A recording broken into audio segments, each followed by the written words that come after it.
for you to stand, and Camel, would you lead us in a pledge of allegiance and a moment of silence? Absolutely. I pledge Allegiance to the flag of the United States of America and to the republic for which it stands, one nation, under God, indivisible, with liberty and justice for all.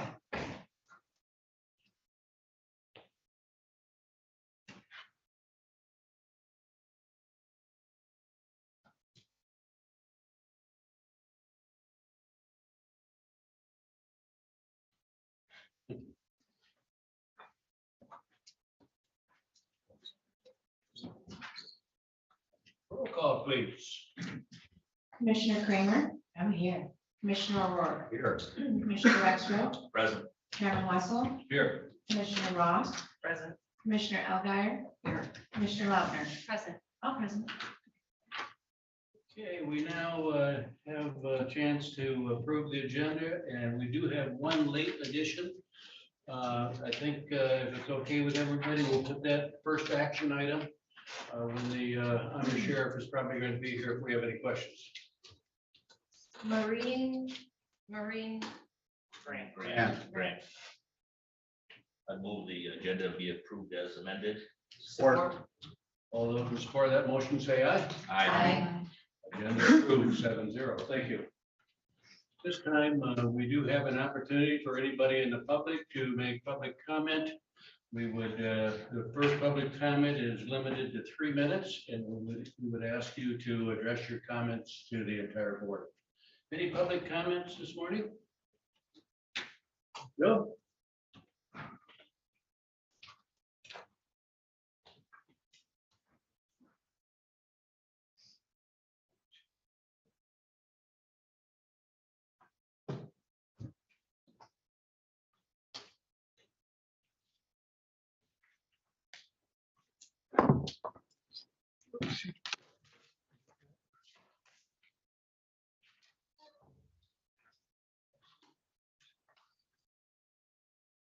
Bill Wiesner, Elmwood Township. And as always, no one wants fraud in their election.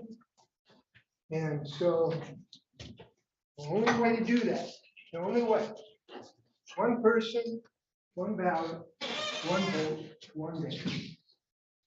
And instead of being out in front of the governmental center this morning, I went to Tom's West Bay. That intersection, there's a lot more traffic there. It went very well. Quite a few people honking horns, thumbs up. So that was good. And I hope every one of them calls their commissioner and clerks and demands honest elections. Again, the only way, paper ballots. This handout is just a few excerpts from the 37-page handout that's almost, it'll probably be up on the webpage today. So it's at tcfamily.org. Everybody can read it. And it's just titled like this, just my excerpts on the top. But public comment number 14, Dominion is finished, Dominion voting system. So transcription selections, an hour and 50 minutes out of 3 hours and 45 minutes. Demand your county officials watch this. Machine rigging exposed in 90 minutes. They say 90, it's really 110. Dominion ESNS Smartmatic Eric system, how to fix it. Just starting, this is the, I'm just quoting from it, and I give the page numbers of the 37 pages. Page 2, Mark Cook says, this is a backdoor utility SQL Server Manager Studio that is actually installed on the image of the voting system. So is it certified? It is not on the list of certified software, but it is on the image. It isn't supposed to be there on the machine. It is not supposed to be on the machine, and it's very dangerous for anyone to have this utility on the machine.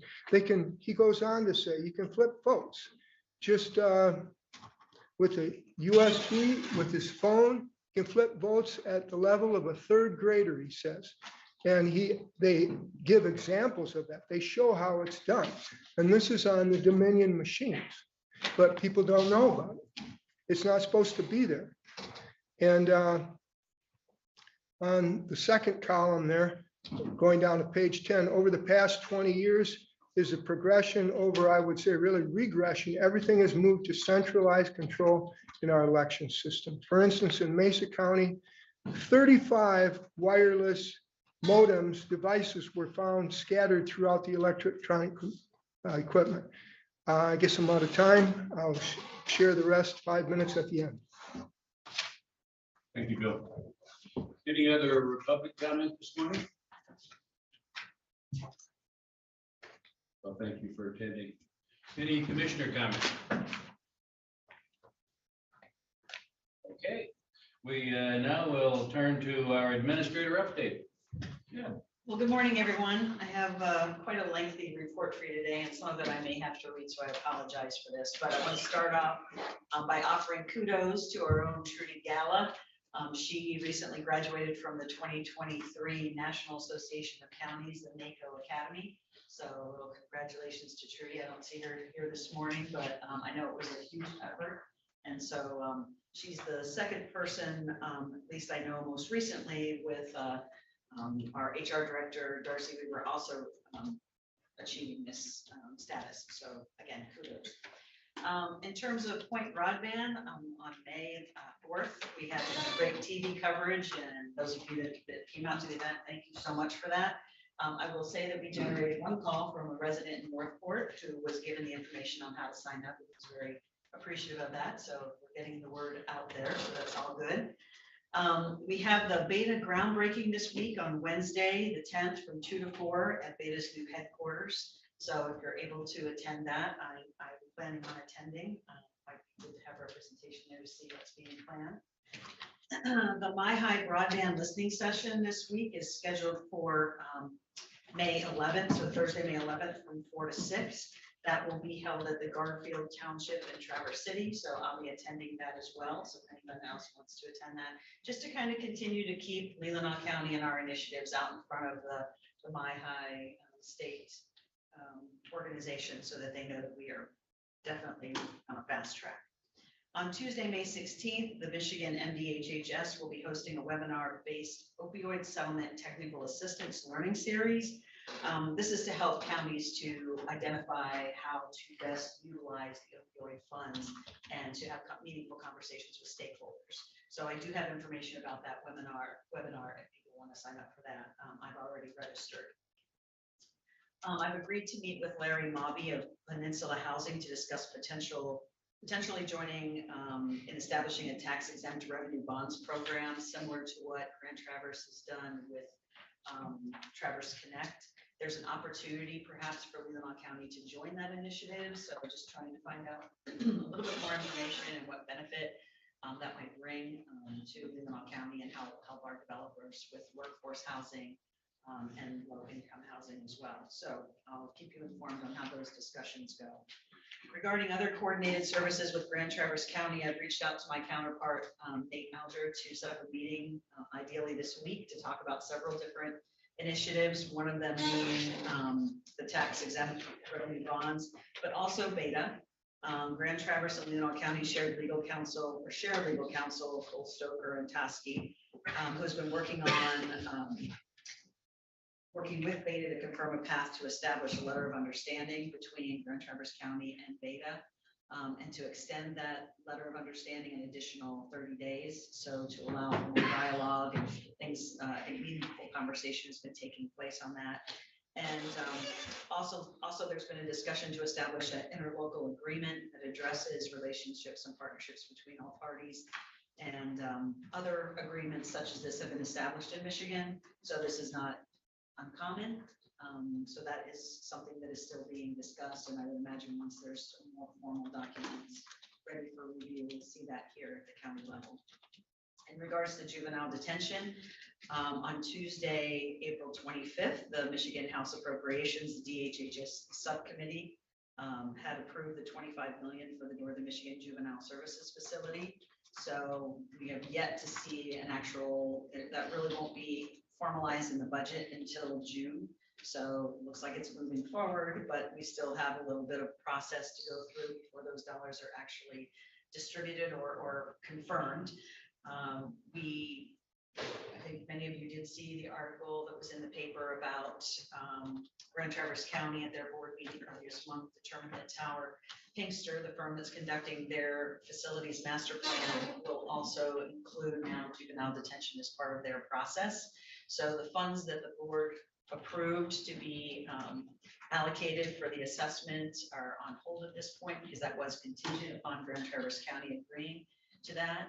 And since they're now going to be looking at utilizing their firm to put this together, we'll have to wait and see. I don't anticipate that our expense would be any more than what had been allocated, but I'll keep you posted when I meet with Nate and find out where that process is. And then also next steps for Northern Lakes Community Mental Health Authority will be clarified later this month. I believe we have one more county that needs to approve that agreement as Leelanau County did last month. So I anticipate that we'll be having more discussions on next steps for that within the coming month. I just want to update you all quickly. I put in your packet, should have a fact sheet that talks about this MPO, Metropolitan Planning Organization fact sheet. I included that because I'm hoping to have a conversation this week and attend actually the Traverse Transportation Coordinating Initiatives meeting that's set up for later today at 1 o'clock to gain more insight so that I can share with the board the importance of Leelanau County joining and establishing a resolution to join this group.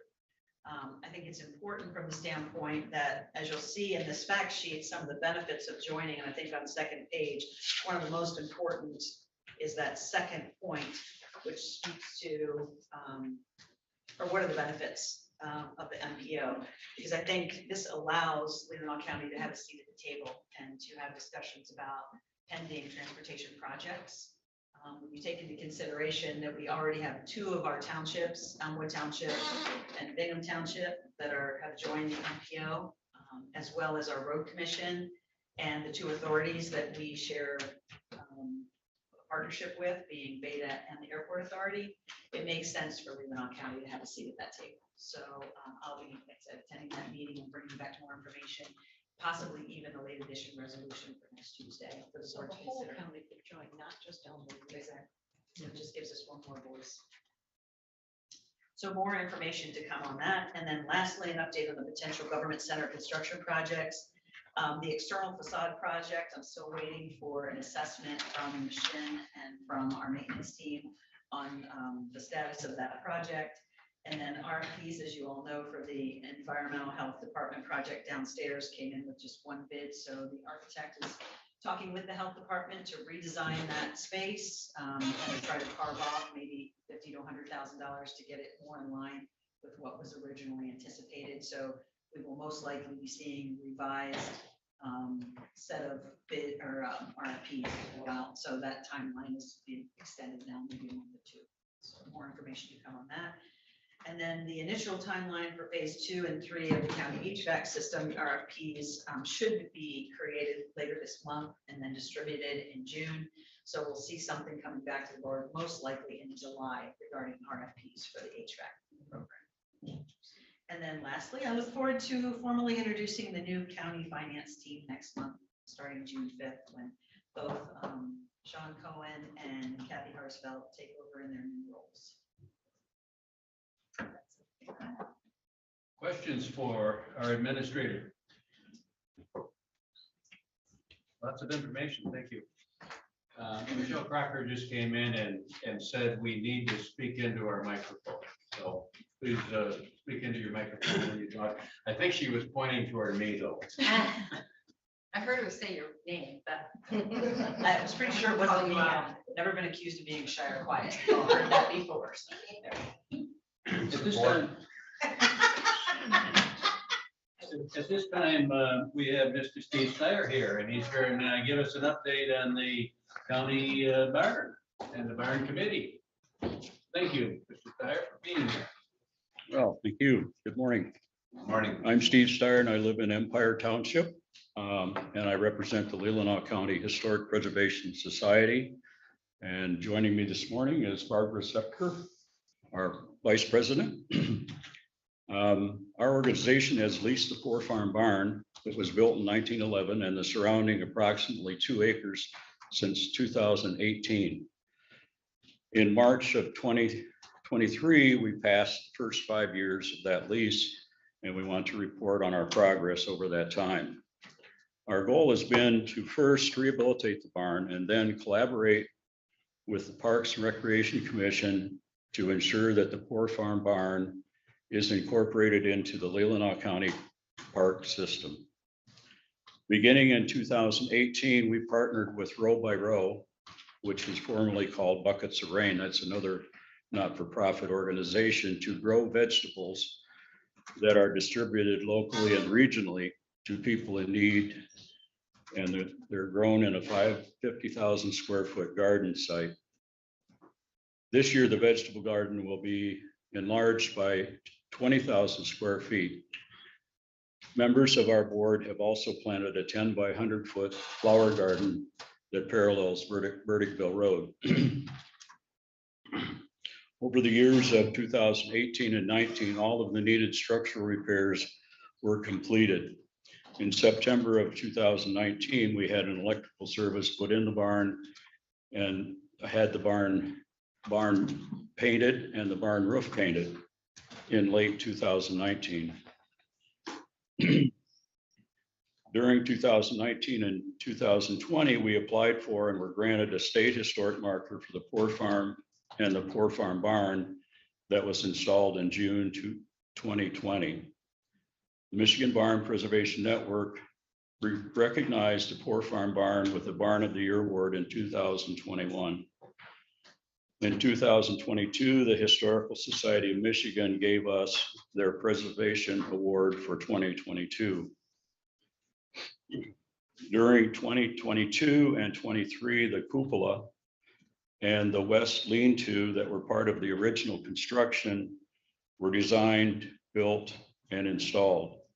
We had applied and were awarded a grant to fund these reconstruction projects. As mandated in our lease, a barn use committee was formed from members of the Leelanau County Parks and Recreation Commission and board members of the Leelanau County Historic Preservation Society. This committee met during 2001, 2021, 22, and 23.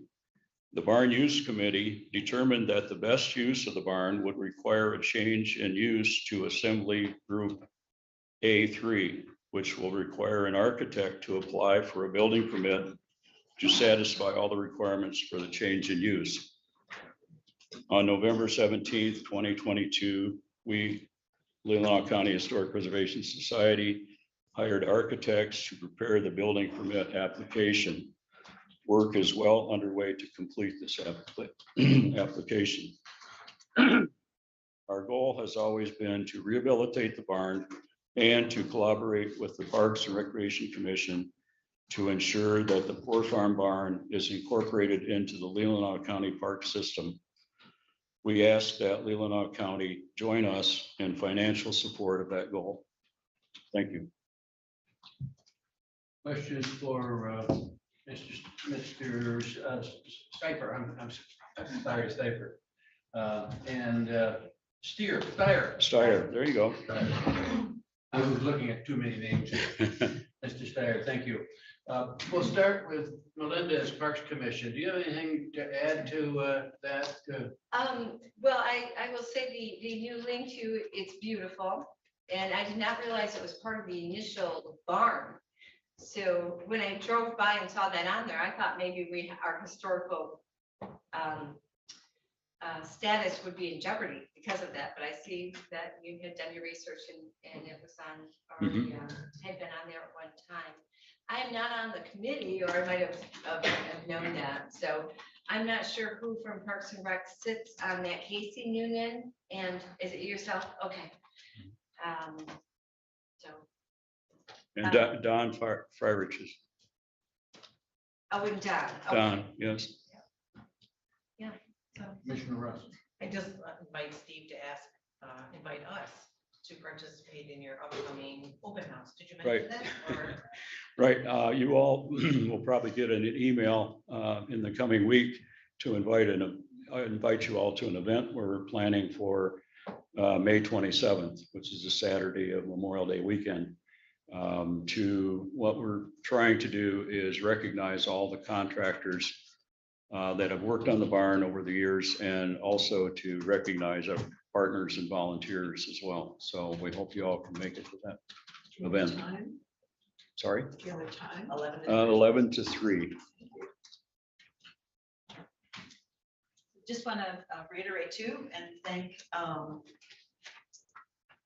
Steve for coming today, and also just letting the board know that there is a proposal in front of Building and Safety right now to address some of the issues at the barn in terms of part of the process for allowing them to have public use is a restroom facility, and how they need to address that. So that's something that's Building and Safety is working with them on. And one of the contingencies for them to be able to have a temporary use for the upcoming event was to have their plans submitted to Building and Safety. So just in full transparency, and Steve shared with me that that's in process, so everything looks like it's moving forward. Thank you. Anything else? Thank you for your work. It's a beautiful farm. Very nice. Thank you. Barbara, do you have anything to add?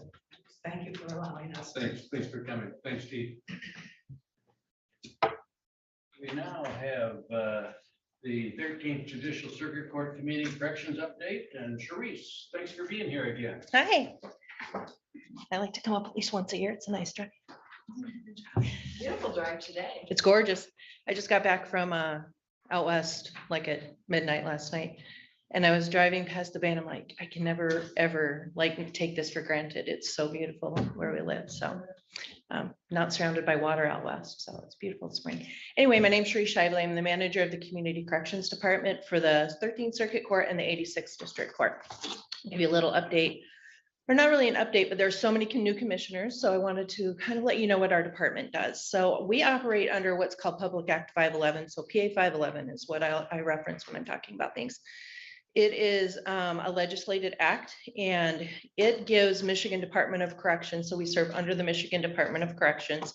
That's why I'm called the 13th Circuit Court, because it's the Department of Corrections handles all the felons that come through the court system. And so our funding that we mainly use for our program is funneled through the Michigan Department of Corrections. And the ultimate goal of that program is to reduce prison commitment rates. And so the reason that they created what the PA 511 functions on is that they give local jurisdictions control to create programming to target the defendants and the offenders in our area. So we don't do the same things that Flint does, and we don't do the same things that Sault Ste. Marie does. We do things that are needed right here in our local jurisdictions. And we service Antrim, Grand Traverse, and Leelanau counties. And so that's part of that's the main part of my job, is to be aware of and to try to address the needs that are in our local jurisdictions. We are governed under what is called a Community Corrections Advisory Board. That's part of the act. It establishes that we have to have it's called a CCAB. And under that are memberships from both of the judges from each of the courts, a commissioner from each county. And so Commissioner O'Rourke is on our board. Commissioner Rushton was on it for numerous years. And so we welcome Commissioner O'Rourke. And we have a commissioner from each county. We have representation from the sheriff's departments from each county. We have a representative from the prosecutor's office, a defense counsel, business community, a community member. We typically like our community member to be somebody who has received our services. So right now, our community member is a graduate of our drug court program through the court. So we like to have their input into the things that we need, because they can sometimes be really honest and tell us what needs to be targeted in our area. And so we have an advisory board that governs a lot of what we do. But community corrections advisory boards and community corrections in general does not serve just the needs of probation. It doesn't serve the needs just of the court. We serve everything that the justice system might need. And so what I do is broad. We do a lot of things. Sometimes I don't really, it's very broad what we do, not narrow. And so we can be creative in the things that we do. And I'm the person that if the judges are thinking of something to do, they just call and say, what do you think we can do with this? I'm like, all right, I'll run with that and try and figure out what we can do. And so I feel like that in our department, we're problem solvers. I have really good staff, and they each have their own strengths in that. Part of the things that we do is we create programming for individuals. And so the goal of the Community Corrections Act is that we provide programming in our communities so that the judges have the option to sentence somebody to local, either incarceration or local probation, instead of sending them to prison. So that's the part of reducing prison commitment rates. And so if we can provide services in our area for somebody to safely monitor them and provide them services to address the real reasons why they're in the justice system, then judges have options rather than just sentencing people to prison. And so some of those things are cognitive counseling to address their thought processes and why they make the decisions that they make. We are heavily focused on substance use disorder and mental health challenges. I myself have a master's degree in clinical mental health counseling, and I'm a licensed therapist. So those are heavily what our programs focus on. It's basically our needs. I would say that statistics have shown that over 90% of the people in the justice system have substance use disorders and mental health problems. You know, it's nothing new, especially everything that we're hearing in the media lately. Some of the programs that we do is we have a large pretrial program. And so what that means is when an offender or somebody is arrested, and these are those that are charged with felons. So the folks that we handle in our department are not the easy, I don't know how to say this, but it's not someone who goes in is a retail fraud or disturbing the peace. We handle those who are charged with serious crimes. And so those are charged with felonies. Those are the folks that if you see them on the news, those are the people that we're going to be working with. One of the first things that we do is before somebody ever sees a magistrate or a judge, we go into the jails and we interview anybody that's charged with a new felony. And we interview them. We run a criminal history on them, and we do a really deep dive into them. We may have to contact other courts. We may have to contact the probation officers where they're at. And we create what's called a risk assessment, and we present that to the court with recommendations for bond or if they're going to release them from jail on supervision. And if a judge releases them on supervision, my department and my staff are the ones that supervise those folks that are out in the community. They can be just very simple supervision, or it can be house arrest on a GPS. We have about, I think, 22 people on house arrest right now that are in lieu of jail instead of serving their, being in jail pending a hearing, they're out of jail. That's just those on house arrest, by the way. We have a lot more people that we're supervising. I think right now we have 185 people out of jail that we're supervising as of 2 weeks ago. Let's see. So another thing that we do, one of the things that my department is excellent at is jail alternative. We do anything that is unique or anything that is to get somebody out of the justice system and put them into something that's going to address the reasons why they're involved in it in the first place. And so one of the main programs that we have is our jail alternative program. And what that is if a judge sentences somebody to jail, they have to serve a portion of their jail sentence. And once they've served that portion, my staff will go in and do an assessment on to determine what they might need. And so it's not a simple just get out of jail and go do what they want. It is an extremely intensive supervision program. They're supposed to be in jail. So all of them are on house arrest. They may be placed in residential treatment. They may be placed in a recovery home, or they may be placed back at home on house arrest. They're not allowed to just come and go and do what they please. I'm very, very strict in some of the things that I do, but I found over the years, I've done this for 17 years now. So I found over the years what's been successful is giving people a purpose, giving them structure. They have to wake up at a certain time. They need to go look for work. They need to get a job. I'm very, very strict with that. I want them to be productive members of our community and participating. I don't let people work under the table. They have to go get a job just like the rest of us who sometimes have functioning lives, right? And but the main thing that they're doing while they're in our program is addressing why they're there in the first place. And so it's to go into counseling. Again, like I said, about 90% of them have substance use disorders. But a substance use disorder is just a symptom of a person's problem. We're really trying to dig down as to what really is going on with them. And so while they're in our programming, like I said, it's very intensive. When they're done, when they would have been released from jail is when they're done with us, and then they go back on probation. And so we don't have anybody for a really extended period of time, maybe a couple months, up to 10 months, I think is the longest that we'll have somebody in our programming. Another one of the things that we do is we supervise an in-home testing program for alcohol. So we have in-home breathalyzers. We have also what are called continuous alcohol monitors. Those are for the most serious defendants who have alcohol use disorder. And so it's a device that goes on their ankle and it tests for alcohol every 30 minutes. And so that's really effective in helping monitor somebody safely in the community.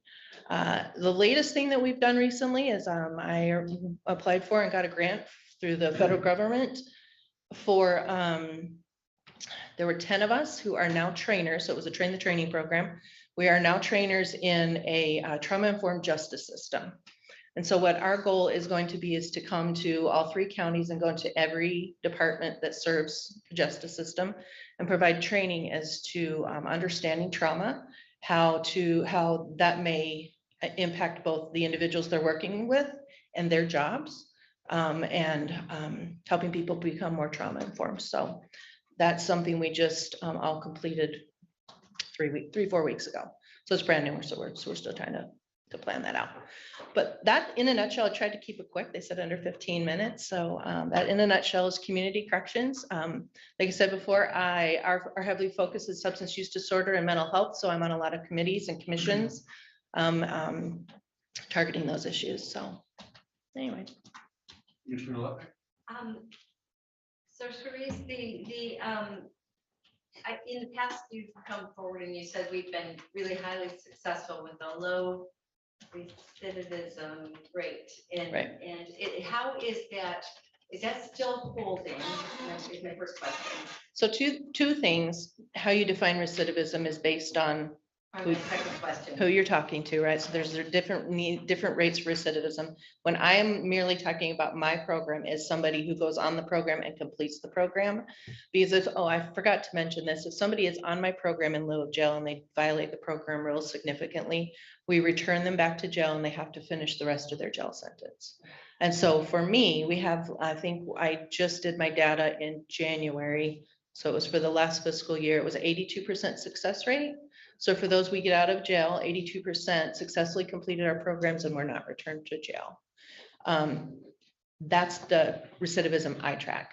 Okay, so then for the other 18%, are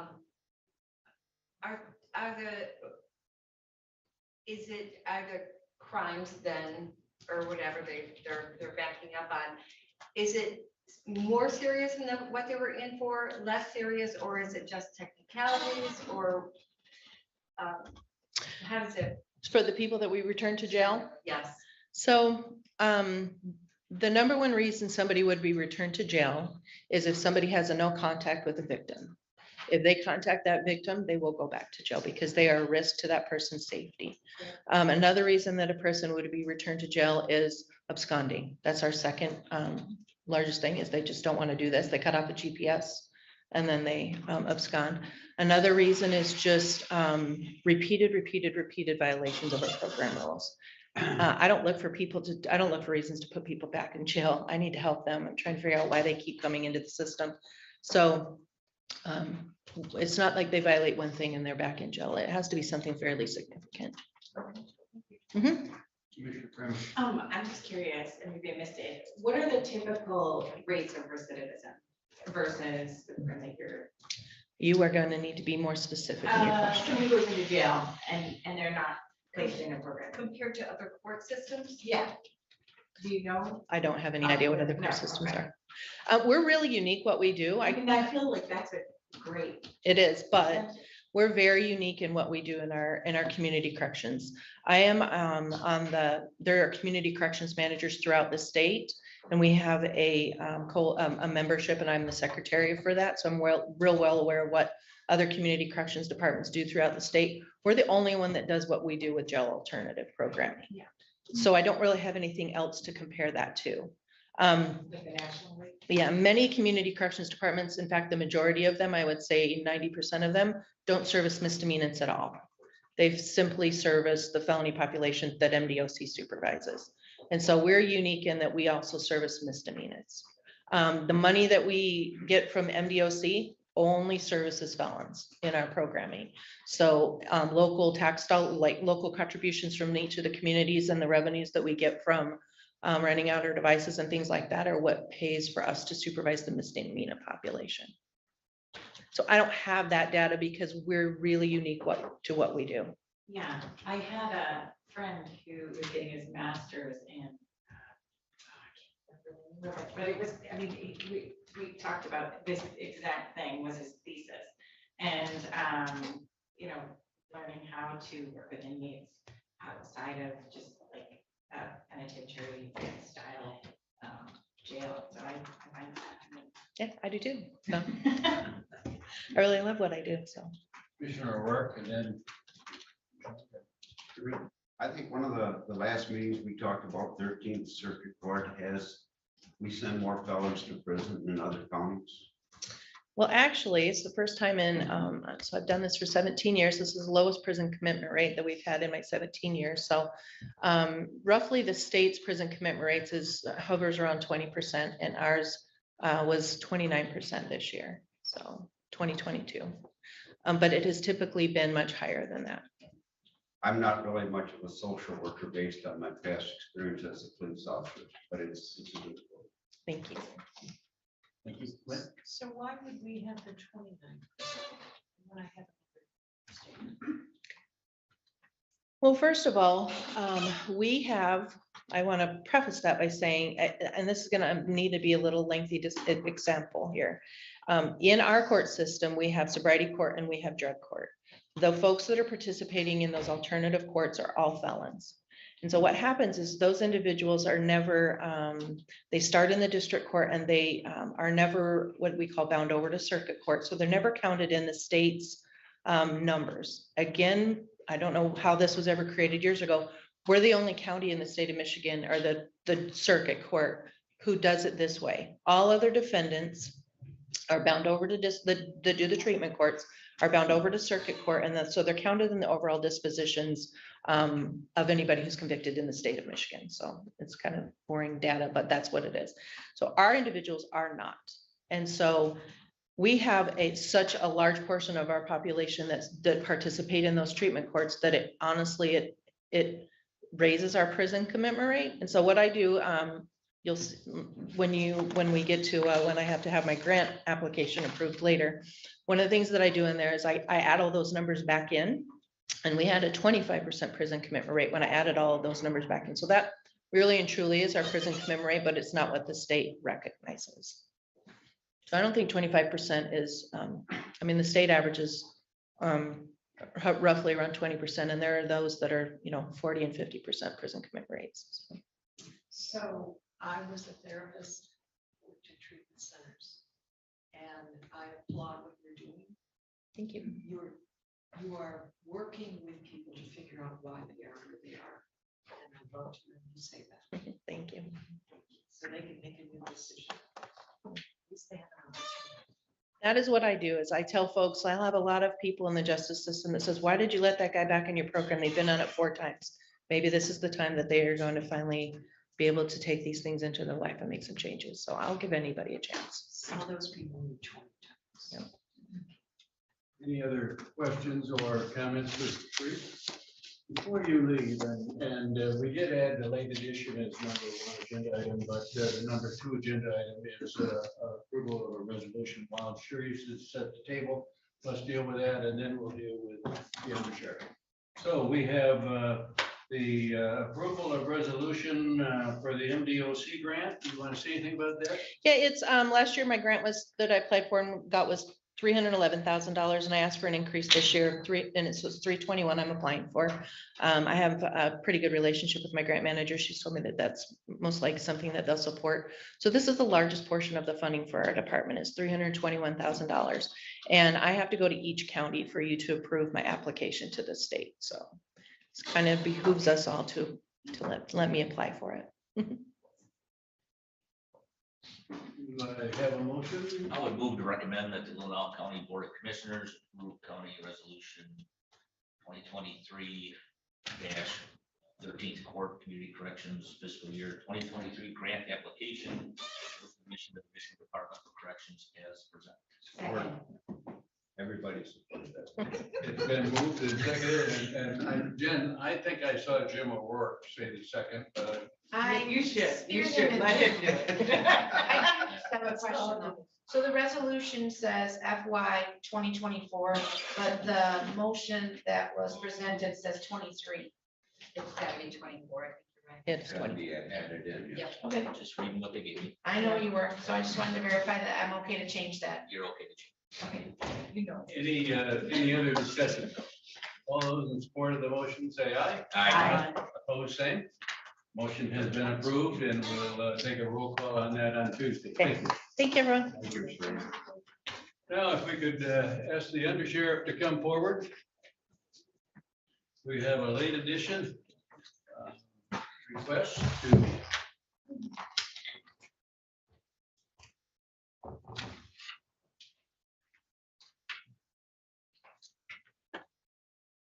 thank you.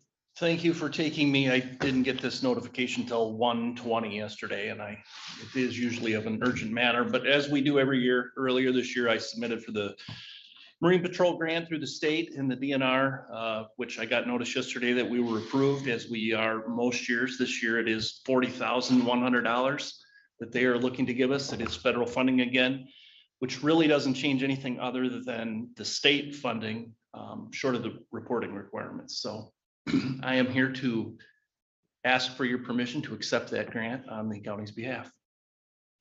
Mr. Lautner. I would move to recommend to the Leelanau County Board of Commissioners accept the Marine Safety Program federal funding for the state of Michigan in the amount of $40,100 in support of the 2023 Marine Safety Program for the Sheriff's Office, and we authorize board chair to sign the attached agreement for its submission to the state. Support. Moved and seconded. Any discussion? All those in support of the motion, say aye. Opposed, same. Thank you very much. Approved 7-0. Are you at full staff in the Marine Division? We are now. They'll start patrols on the 15th, so we finally, and everybody's experienced this year. Next year may be a struggle, but this year we're good. So you're telling us to make sure the life jackets are on starting Will be, 15th. next week, they will be in full force. Yes. Good job, Thank Jim. you again. Thank you. We now have a resolution request from the Children's Advocacy Center, the Women's Resource Center, and Jamie, you're going to introduce that. Yeah, so what's going on at the Women's Resource Center and the Children's Advocacy Center is, first of all, you should all know that the Women's Resource Center is notoriously underfunded. So Minnesota, both Minnesota, Illinois, all have, so Minnesota sits at $24 million in statewide funding to their sexual assault, domestic violence, and children's services. Illinois funds them to the tune of 18 million, Ohio 20 million, and Michigan just 2 million. So what they're going to see is a 30% reduction in their Victims of Crime Act. As of right now, the Women's Resource Center has a 24-hour crisis hotline and that services 5,000 calls per year, and they're seeing a dramatic increase since COVID hit. And the thing that is different about the Women's Resource Center versus other organizations, and there are 70 over the state of Michigan, is that they offer confidential services. So women who need to reach out and not have to go through the court system and not be a part of the system can feel free to do that whenever. And so basically what they're asking is that we support them in their quest to kind of make sure that this funding doesn't go away from them, because it will make a huge difference in their shelter and the services they can provide. Mind you, the thrift stores and the work that they do support them to the tune of about $1 million each year. So they're putting in the work. So all I'm asking is right now that we support them. as they bring this to Lansing, because if they don't get the funding here, then it may have to eventually come back around here. So I think it's important that we give them the support that they need right now, and, you know, stick with them, because these are, again, the most vulnerable people in our community. Should I do the recommendation? So I move to recommend that we move the motion for the Women's Resource Center to Tuesday to the Board of Commissioners regular session. Support. And next Tuesday, we would have a resolution to look at that's very similar to the one we have, but it would be Leelanau County. Not asking for funding. No funding. Asking for a resolution of support. Yes, that's all. Linda? Asking for the state to fund. Yes, the state to fund. It would not be our, nothing, just support. Will this run by our attorney before Tuesday, just to see if there's anything else that we ought to have in there? Maybe help get that through. Any other questions, Jim? Well, I completely support it. I went to the Leelanau County Family Coordinating Council the other day, and Women's Resource Center also writes the PPOs, personal protection orders. And they are extremely underfunded, and the same way with Leelanau Christian Neighbors, the Catholic services. You know, I mean, I learned that childcare is $55 a day per child. And when a person makes $15 an hour, he takes home about $30 a day. So it's something we need to look at. And as a police officer, taking somebody that is really in a major conflict in their life, and taking the Women's Resource Center, they accept them, they give them confidential help work. It's probably one of the greatest organizations that we have here. Thank you. I would like to say that 50 years ago, I was in a women's resource center group support group. It was very, very, very important. Not right through here to talk to them. They've been around and they help a lot. We have a motion on the floor. All those in support of the motion, say aye. Aye. Opposed? Motion approved 7-0. We'll move that forward to next week. Yeah. Jeff, the next item on the agenda is Leelanau Township Tower. Yes, so what you have before you today are three different, say, objects for your consideration, all part of moving the Leelanau Tower, Township Tower forward. This has been something that's been discussed. It's been in our COP. It's been something that's been approved from the standpoint of the Michigan Leadership Agreement with the county to research the feasibility of the tower and the cost of the tower. What has not been done is the board has not formally taken action on the tower as of this point, but these three different proposals are something for your consideration. So the first one, item A, is the engineering study recommendation by Mission Engineering. So the facility, the location has been identified, the property owner has been confirmed from a standpoint that they are in agreement to allow the county to construct the tower on their property with the establishment of a lease agreement, which is item number C, and this is just an update at this point. And we also have a commitment from the township for a $100,000 commitment for the construction of the tower as we consider moving forward with this. So that's a consideration.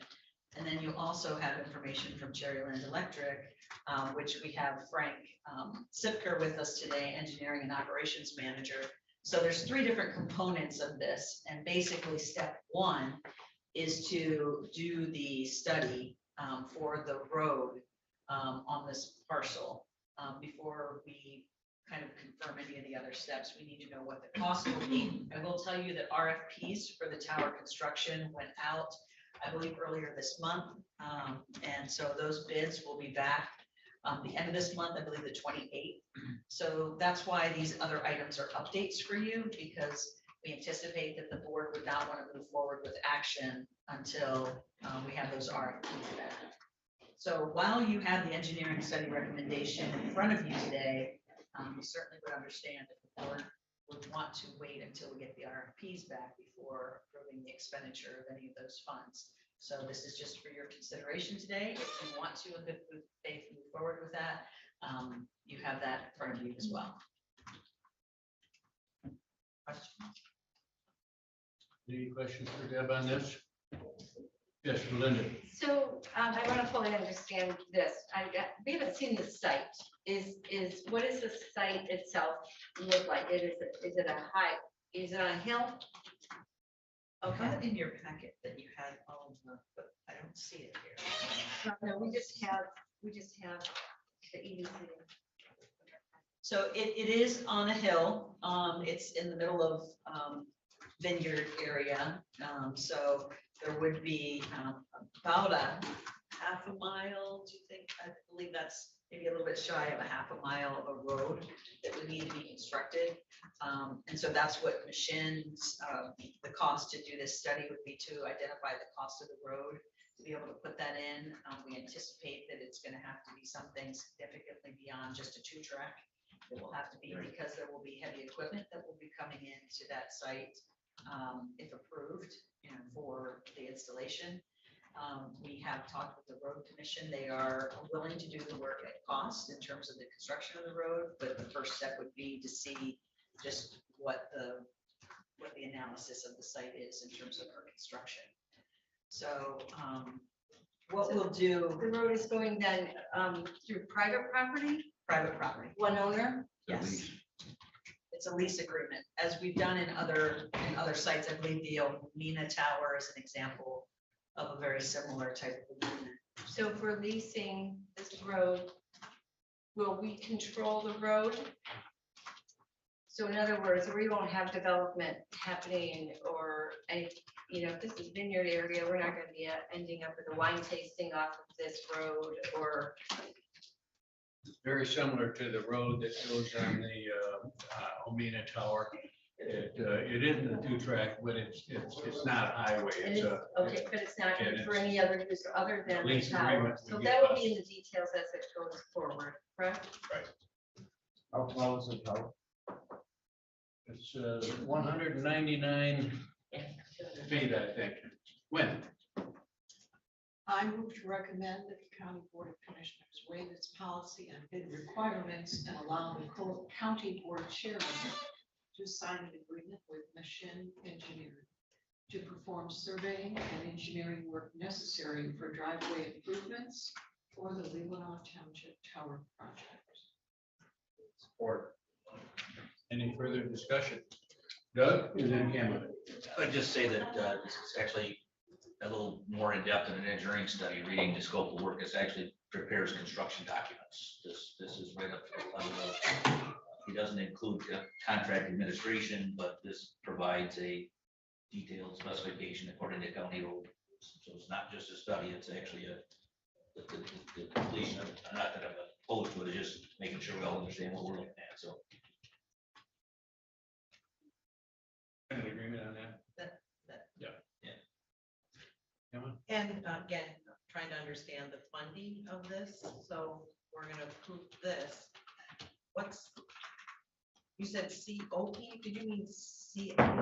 I'm getting, Oh, capital improvement plan. Okay. Yes, I'm sorry, that's what I was implying. so this tower is already rated in our CIP or it is not? I believe it's in the CIP under Northport Tower, and I believe that the allocation that had been put in at that point was 475,000 at the time that it was entered into the CIP. However, as we've learned earlier, those are kind of assessments. It's not a formal analysis of the funding cost, and that's part of this process to see from Shin what would be required. Next steps. So again, this is no promise that we'll go forward. This is just the 17,700 is. That's the way I understand it as well. We're just. Linda? Was this tower in the CIP, or was that this campus's tower? And if it isn't the tower, We did check. This tower was in the CIP rated priority 2. okay. $750,000. Okay, In thank the you. CIP for this tower, In that's the Northport. CIP, it says Northport. Okay, so that will include. Okay, We're not looking at the application yet. I don't know what they put in. right, okay. And then, but we haven't budgeted, so that's something we should figure out to move forward. And we talked yesterday about needing to have John and Matt talk to us about the income that we get from the tower as well. How long does it take to pay it off? And because of the ISPs that are on the tower or the cell phone services that are on the tower would pay a fee to the tower partners, which would be part landowner and part county. We had it now more than every time they added a new tower, we renegotiated the terms and it was quite profitable. It's a similar scenario to what we have here. I would say the average monthly fee for a facility putting their equipment on the tower is approximately $2,500. So you multiply that times monthly fee over, typically our agreements have been 15 years. So works out to about $30,000 a year times 12, $350,000. Yes. Just one more question. Why did they get a 2 on our CIP rating then? Because isn't our major concern health and safety? Is that what our discussion was last week? Okay. Trudy did it, or yeah, Trudy did address that. Okay, so, It was a 2 and not a 1 because it was critical but not immediate. but that wouldn't preclude us from funding. Okay. In fact, that was one of the points, if I may, that's why the board needs to do a little bit more deeper dive in that document. If we're going to, in the future, use that document more as a planning document and maybe more as a document that would assist with budgetary planning, which has not been done typically in the past, so. Before we hear from Cherryland, then, are we ready to vote on this motion on the table? We are. All those in support of the motion say aye. Aye. Opposed, same. Motion approved 7-0. Now, Deb. I will come back with, at next week's meeting, I will make sure that you have the agreements to review. I do know that we just did get the agreement with Cherryland Electric back from legal, and so we haven't really had a chance to do a deeper dive in comparison on those documents that were provided back from Cherryland Electric. So there may be a little bit more dialogue that needs to happen on some of those, but we also have the draft lease agreement for your review, and I apologize, I thought that was in the packet, so we'll make sure that you at least have them stamped as draft documents for your review next week. I don't think we'll have taken action on that, but just so that you have some time to digest those documents as we move forward. While Frank is here, we ought to thank Cherryland for helping us with the fiber project as well as our tower projects. Welcome. Melinda, as a Cherry Board member, do you want to have Cherry Electric Board member? Do you want to say anything? No, I just think this is a great opportunity for us to work together to help bring services, both emergency and electrical to our peninsula. That's it could be just a great collaborative. We need it. Frank, anything from you? Come on up. Frank is the engineering and operations manager of Cherryland Electric. Thanks, Ty. Also Empire Township resident. Thanks for having me here and thanks for this project. Since the day one that we heard of, Cherryland heard of this project of a potential additional radio tower in northern Leelanau County, we've been in full support of this. That area, as you all know, is very lacking in communications for the members, for the commercial entities that try to work within that area, and just from a general public safety perspective. Matt and Chet and I originally started this conversation saying that tower is great. Cherryland's going to be building some towers for our new AMI system, which will allow us to collect meter data more frequently and more regularly, and actually allow meters to report outages to us electronically. And to do that, we're going to be establishing tower sites scattered through our service territory. by working this arrangement out with the county, it allows us to utilize towers that are already here within the county as opposed to adding additional towers.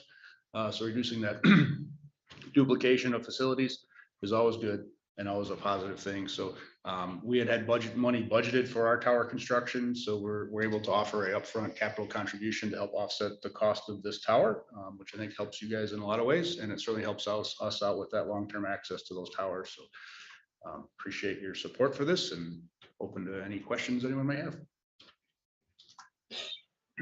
Thank you. I'm not fortunate enough to have Cherryland Electric. I have consumers, and consumers bill come through the cell service. So we don't ever get an accurate bill because they estimate it every month because there's no cell service to read our meters. Mhm. Oh, thank you very much. Oh, yes. So you're Empire Township, Yes. hopefully, Empire Township will get broadband with Robin Green. And if for some reason that doesn't happen, about putting a tower down there. There's lots of options out there. Wireless communication is probably not the best option for Empire Township with the terrain in that area, but Charter has built quite a bit of additional broadband in that area. They've been working on a big build out on their system. And when we originally talked with Point, that is kind of because the amount of activity Charter had in that area, it felt like it made sense to wait and see what happens there before someone else started duplicating that facility in places where they could potentially be overbuilding each other.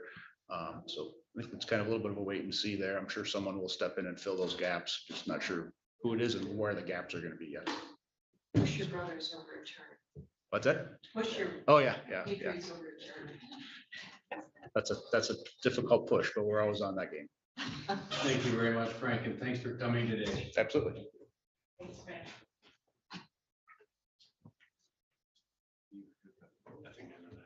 No, I think, as we said, in regards to B and C, we'll have documents for you to review for next Tuesday. And again, they will be draft, so I wouldn't anticipate an actual action at that time until we get the RFPs back to take it to the next level. Thank you.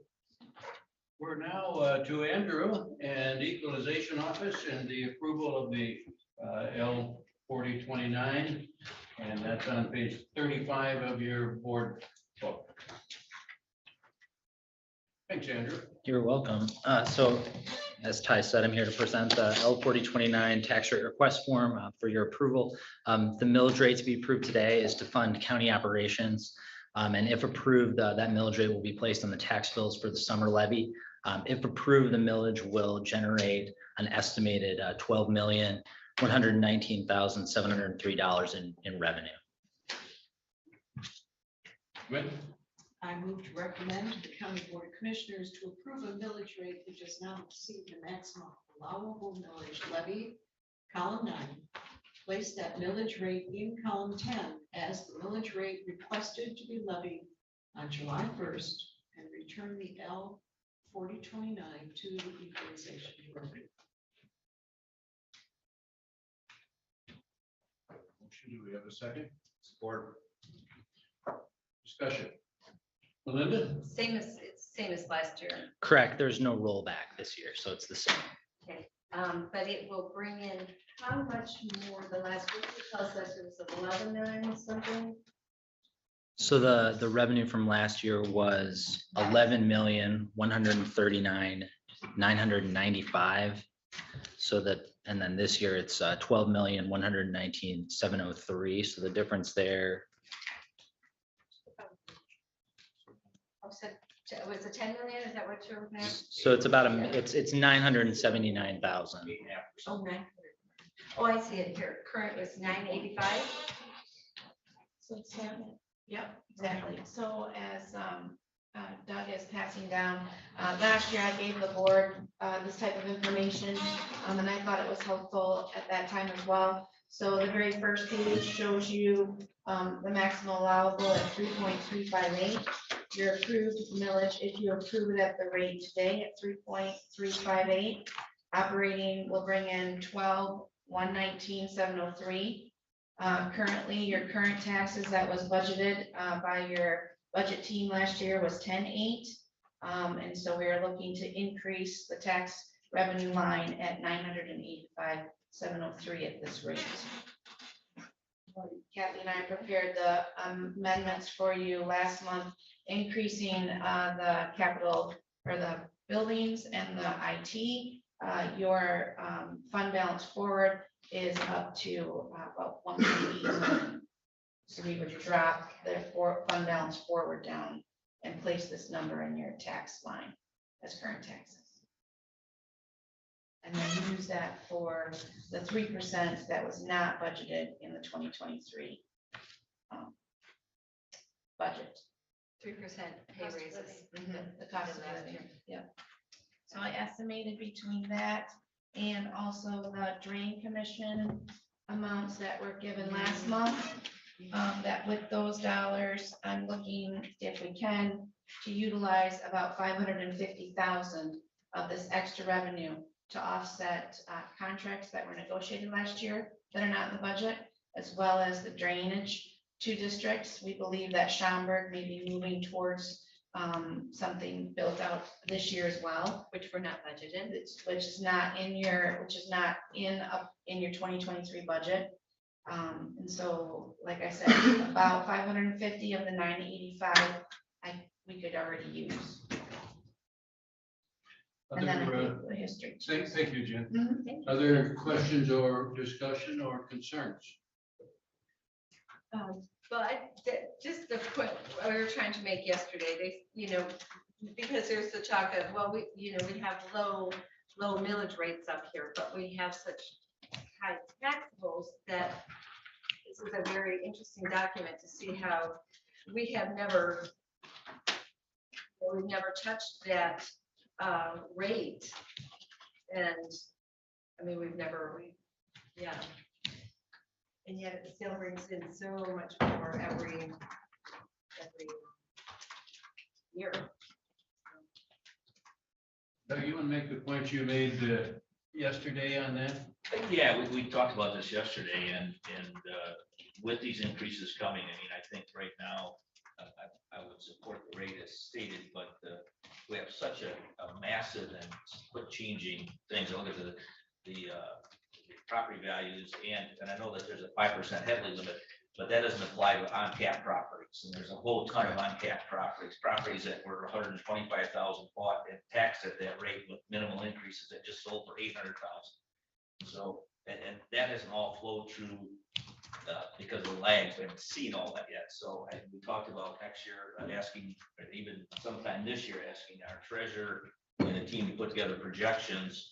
And I think, whether or not, depends on other needs, but I guess what I'm thinking, when I'm looking at next year, we might be looking hard at rolling that tax rate back because of the massive changes. Our needs haven't changed at that rate.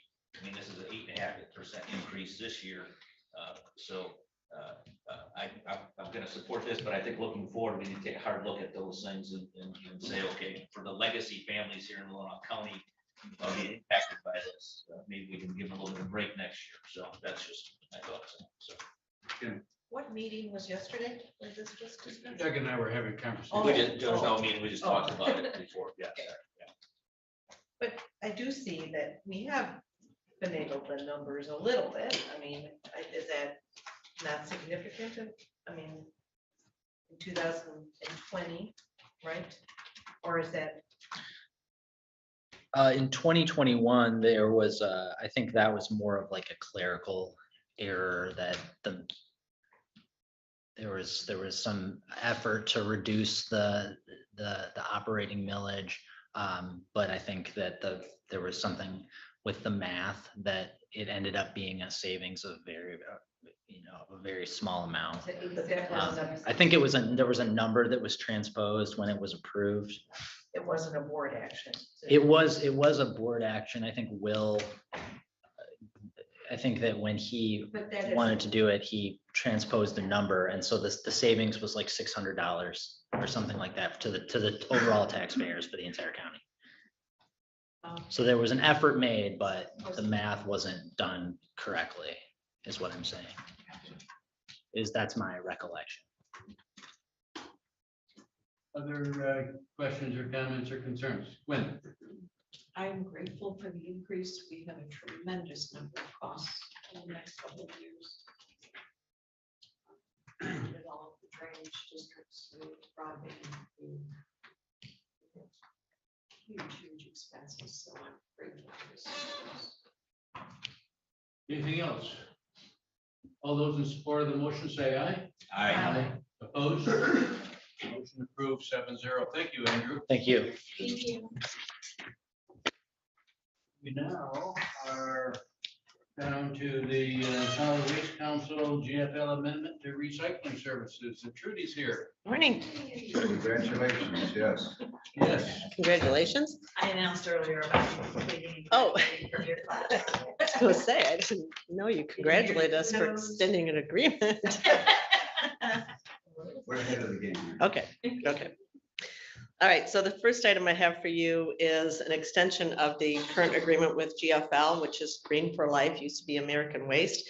We had a 5-year agreement with them, and in that agreement, we also had an option for them to ask for an additional 5 years. They had to put it in writing to me, which they did. So I sent it to our attorney, and they set it up. It's a pretty simple document. The terms and the conditions stay the same in there. They did change the dates, and it's been okayed by corporate counsel. If you would like to accept that, it would be extending that grant, or excuse me, extending the agreement out to June 30th of 2028, and the price factor that they have in there of 2.9% per year would also stay in there. I'd like to move to recommend that the County Board of Commissioners approve the 5-year contract extension with GFL and Environmental with an expiration of June 30th, 2028. Support. Any questions for Trudy or concerns? It's a great deal for an increase of only 2.9%. Wow, Per year. per year. Yeah. That's good. Yeah, they've stayed with that.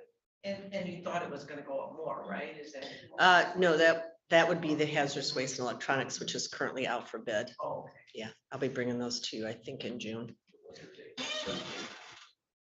Anything else? Okay, all those in support of the motion, say aye. Aye. Opposed, same. Motion approved 7-0. Thank you, Trudy.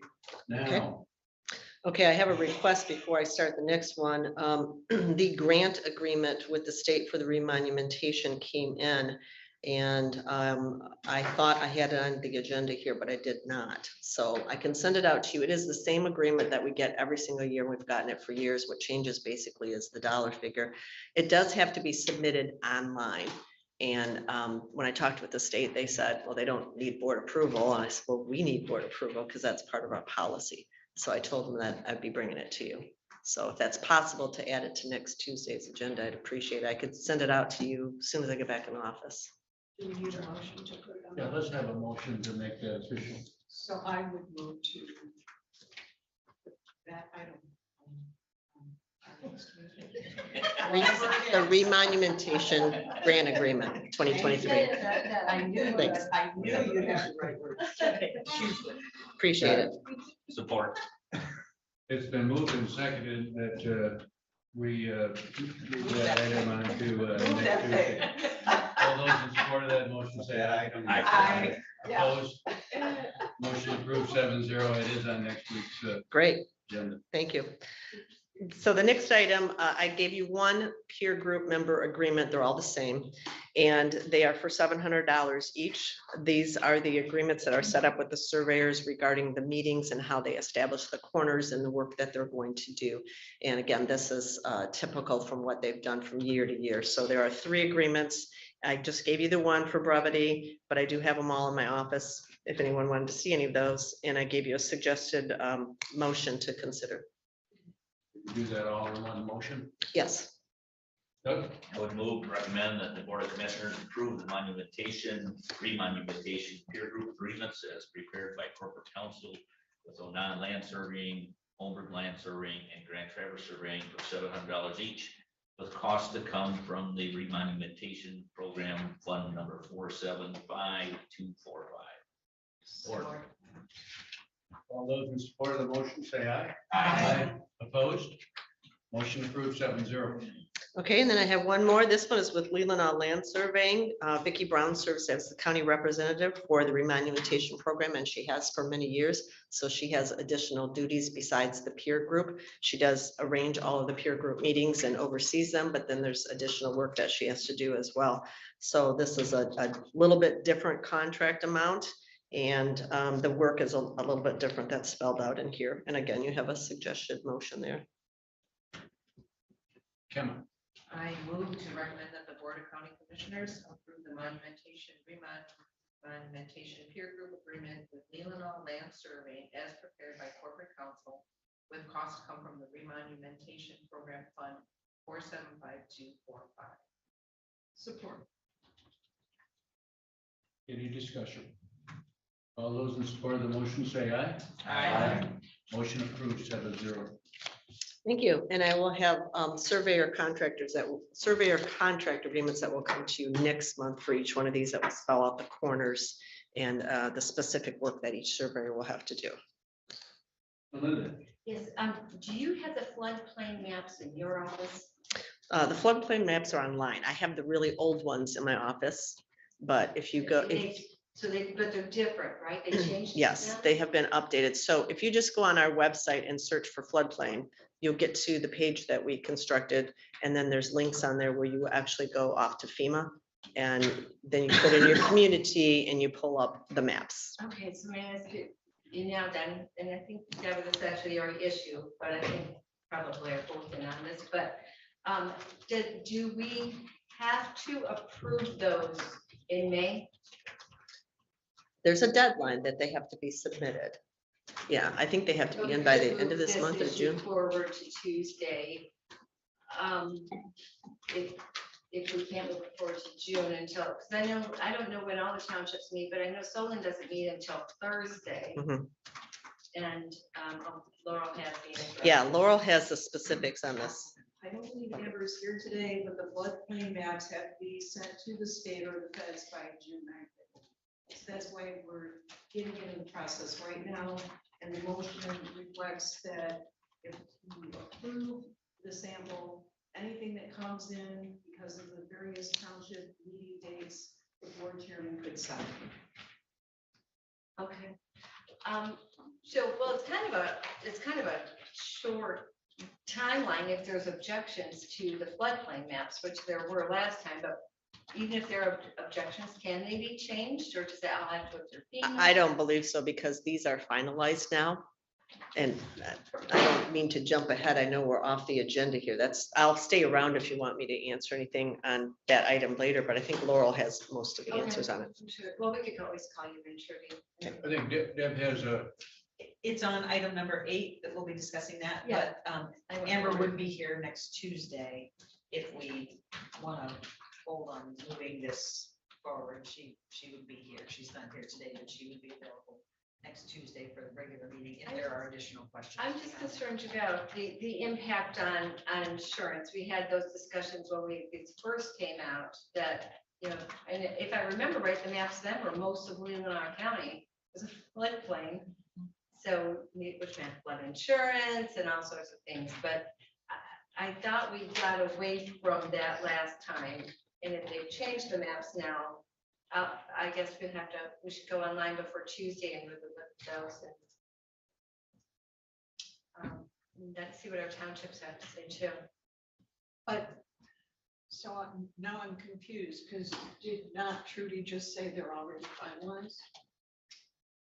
Yeah, but we should object to them if at all possible. Especially if our townships don't like them, we need to, we just I can't. think we're on number 8. I think we jumped. yeah, we are on 8, and when we get to number 8, I think our administrator is going to recommend that we just move it forward to next Tuesday. and That's try what I to was get going to some recommend. answers.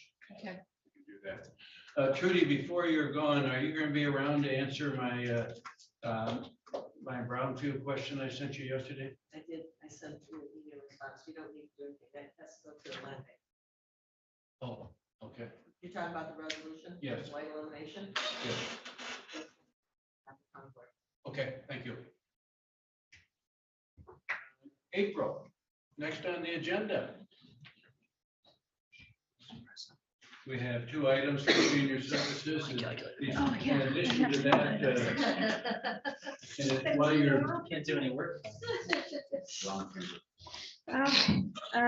Good morning. in addition to telling us about your two items before you leave, remind us about senior exposition. Yes, I'm happy to do that. Okay, so I'm coming before you today to approve a retention schedule that was prepared by legal counsel for our documents. We've had one that we've always operated, but we never had an official one from legal counsel, so. When?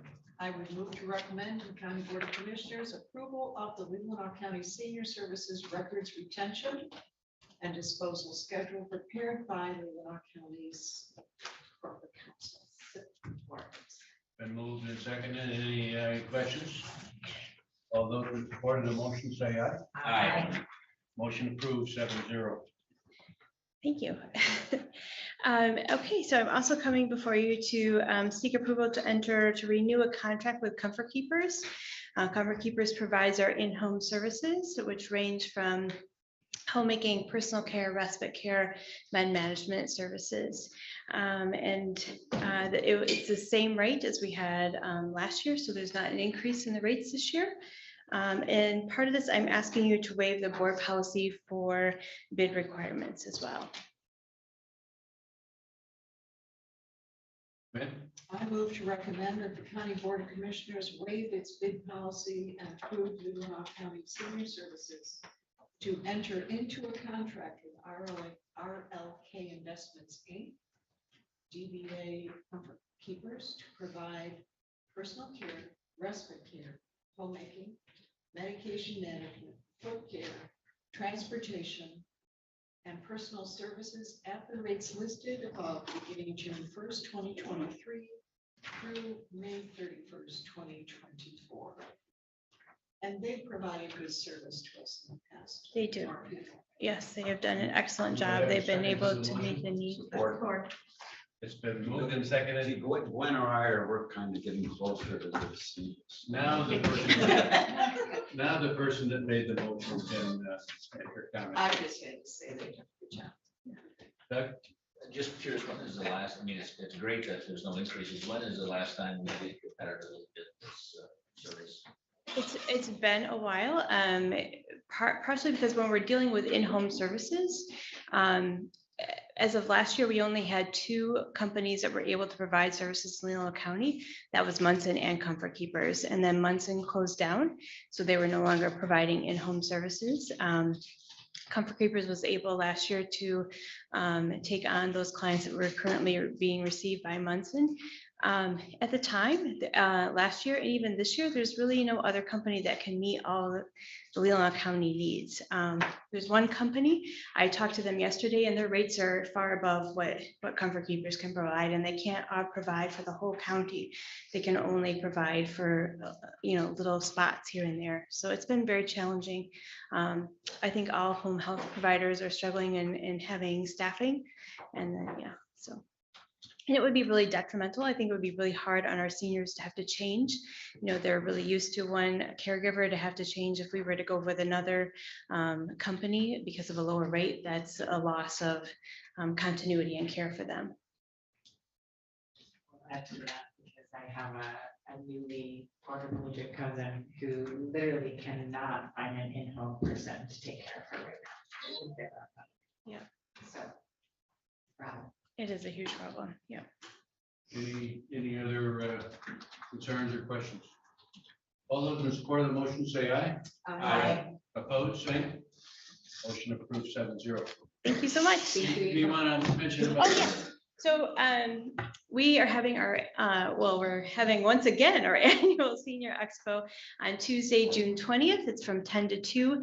And I've been working on coming up with time slots for volunteers. And I have some of you have asked to be a part of that. And so I'm hoping that at the end of this week, I can send out an announcement if you want to sign up and join us. Typically, commissioners have been a part of it or at least visited. It's a great event. So it'll be fun. Thank you. In the past, many commissioners have served as greeters and also served coffee, so everybody's invited. Thank you. let's take item number 8, wrap that up, and then let's take our break. I would recommend that we move this item forward to Tuesday night. Or floodplain resolution. It's been moved and seconded that we move this item on. Any questions? Any concerns? All those in support of the motion say aye. Aye. Motion approved 7-0. Let's take a 10-minute break and be back here. Thanks. For timing all this. Timing now. It's all good. Thank you. We believe it was 10 minutes. Can I nap there?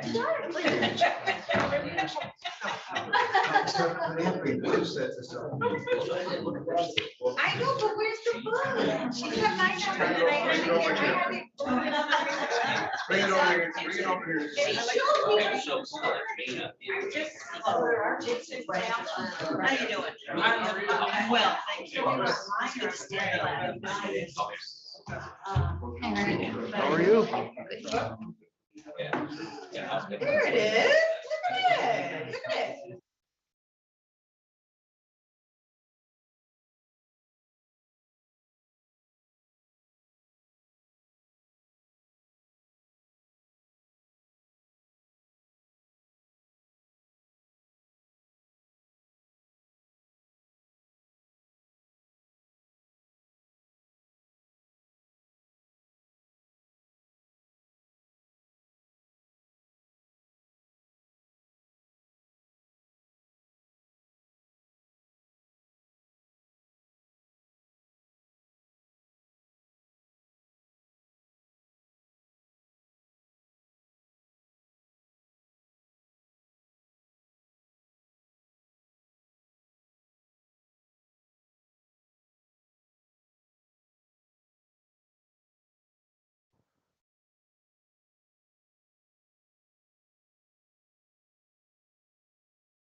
think we're at 9. 9. Microphones are. Good morning. Again, thanks for coming back. And Allison, thanks for being here. You're welcome. We're on our agenda to number 9 on Leland Dam Authority. Deb, you want to kick this off? Well, I will from the standpoint that Steve is here with us today to discuss a budgetary issue that took place. Typically, this department has $10,000 in the budget and had requested additional funds and then came to find out that unfortunately, none of those funds were put in the budget this year. So with that, I'll turn it over and let Steve and Kathy kind of help us to address this going forward. Yeah, the EDS is in front of you. Not sure what happened. I was kind of assuming that, well, we're going to restart up the authority. Maybe everything got zeroed out because the authority was going to be new and different, but not sure what happened. So the request is there. It pertains to a walkway that connects Leland proper with the lodge, and it goes across the top of the dam. It does allow Jerry purchase of the ability to pull the stop logs on the manual portion of the dam. There's one bay that's manual, and that allows access to that. And it does allow patrons of the lodge to go back and forth between Leland and the lodge. So those boards are getting old, and they're in need of replacement. So that's what that's all about. And then the roof leak has been persistent. It's not something that's triple urgent, but it's been persistent. And we decided that it's at the top of the list now, along with the walkway. So those two items were recommended from the Dam Authority to be in the budget for 023. I move to recommend to the Board of Commissioners to approve reinstating the requested funding of $66,600 for fund number 805 to fund the repair of both the walkway and the control room roof at the Leland Dam. Do we have a second? Let's have discussion then. We do not have a second to the motion. Any questions, just Melinda? And then Gwen. Well, I guess we're moving $66,000, but from where? Where are we going to pay for this? This is just one more unbudgeted expense. And is all the expense on us? You mentioned that there is some benefit to the patrons of the two establishments there because it is used by public and it's used by patrons. Have we ever asked them if they have any interest in helping keep that walkway open to the public? We probably have to go back to the 2000 to 2006 during the construction and figure that one out. I know that at that point in time, the administrator discovered that we did not own the dam. So the project was put on hold until we figured out ownership of the dam. And once that was done, then we could move forward with fixing the dam. Part of those negotiations, I believe, encompassed the walkway. It's necessary for Jerry, and it's has always been there. So I'd have to research, you know. In the dam, where is the manual portion? It's right up tight to the lodge. The lodge. There's one bay there. The Crest Gate took over 2 bays.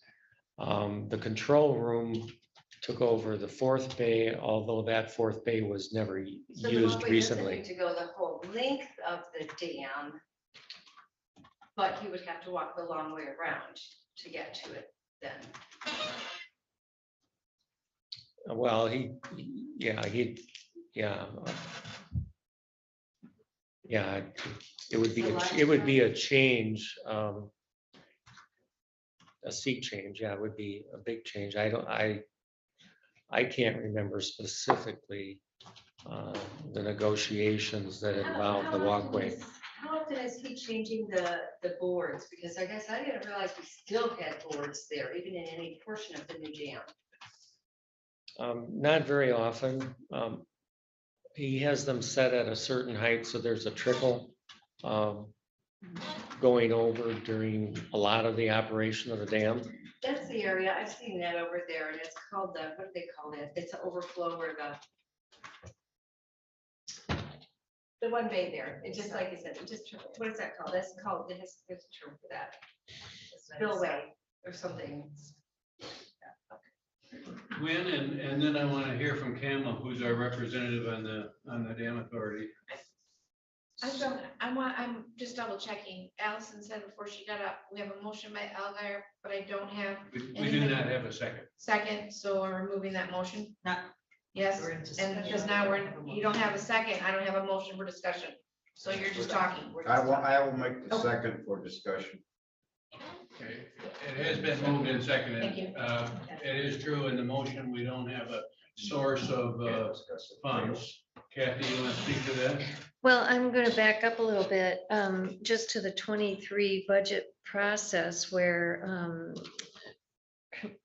Steve had put the capital outlay request in the proposed budget for 66.6. And yes, I agree with him. The 10, or I think Administrator Allen mentioned that he even lost his original capital outlay of 10. This was put together by an interim budget process, a team that worked on this. So I don't know if it was an oversight. I did glean some minutes, rough draft of the discussions, and it was on the list that was with the budget for 66,000, a request. It was in the document prepared by former Administrator Chet Janik. So I'm seeing it almost as an oversight. I don't know the politics behind it. I wasn't present, but when it's in the proposed budget and it was on the list that former administrator presented, I'm at a loss. I'm, again, clean up in aisle 9. That's kind of basically what I'm doing these days. So, and this isn't the first. This happened to Leelanau. And I brought that to your attention at our last meeting. So I can't say, he presented it and I can't address it. Gwen and then Melinda. So basically, if we say this wasn't budgeted, so we're not going to give it to you, what we're saying is too bad you made a mistake, you're screwed. I'm sorry, that's kind of what it sounded like, but that wasn't my original comment. So does Jerry have to use that walkway? Oh, yeah. Yeah, So if we don't fix it, then it's dangerous for him and we would probably have to. well, close off. it's Walmanized lumber and it's been there since '06. And Walmanized lumber has a certain lifetime and it tends to curl, and you're putting the screws down and that tends to pop back up. And so we're making it work, but just being responsible. Okay, we need to look at this, So he needs to walk on it. He does when he goes to do those manual boards, if he needs to do them. He often will do physically do an inspection by walking on it and looking down at the dam.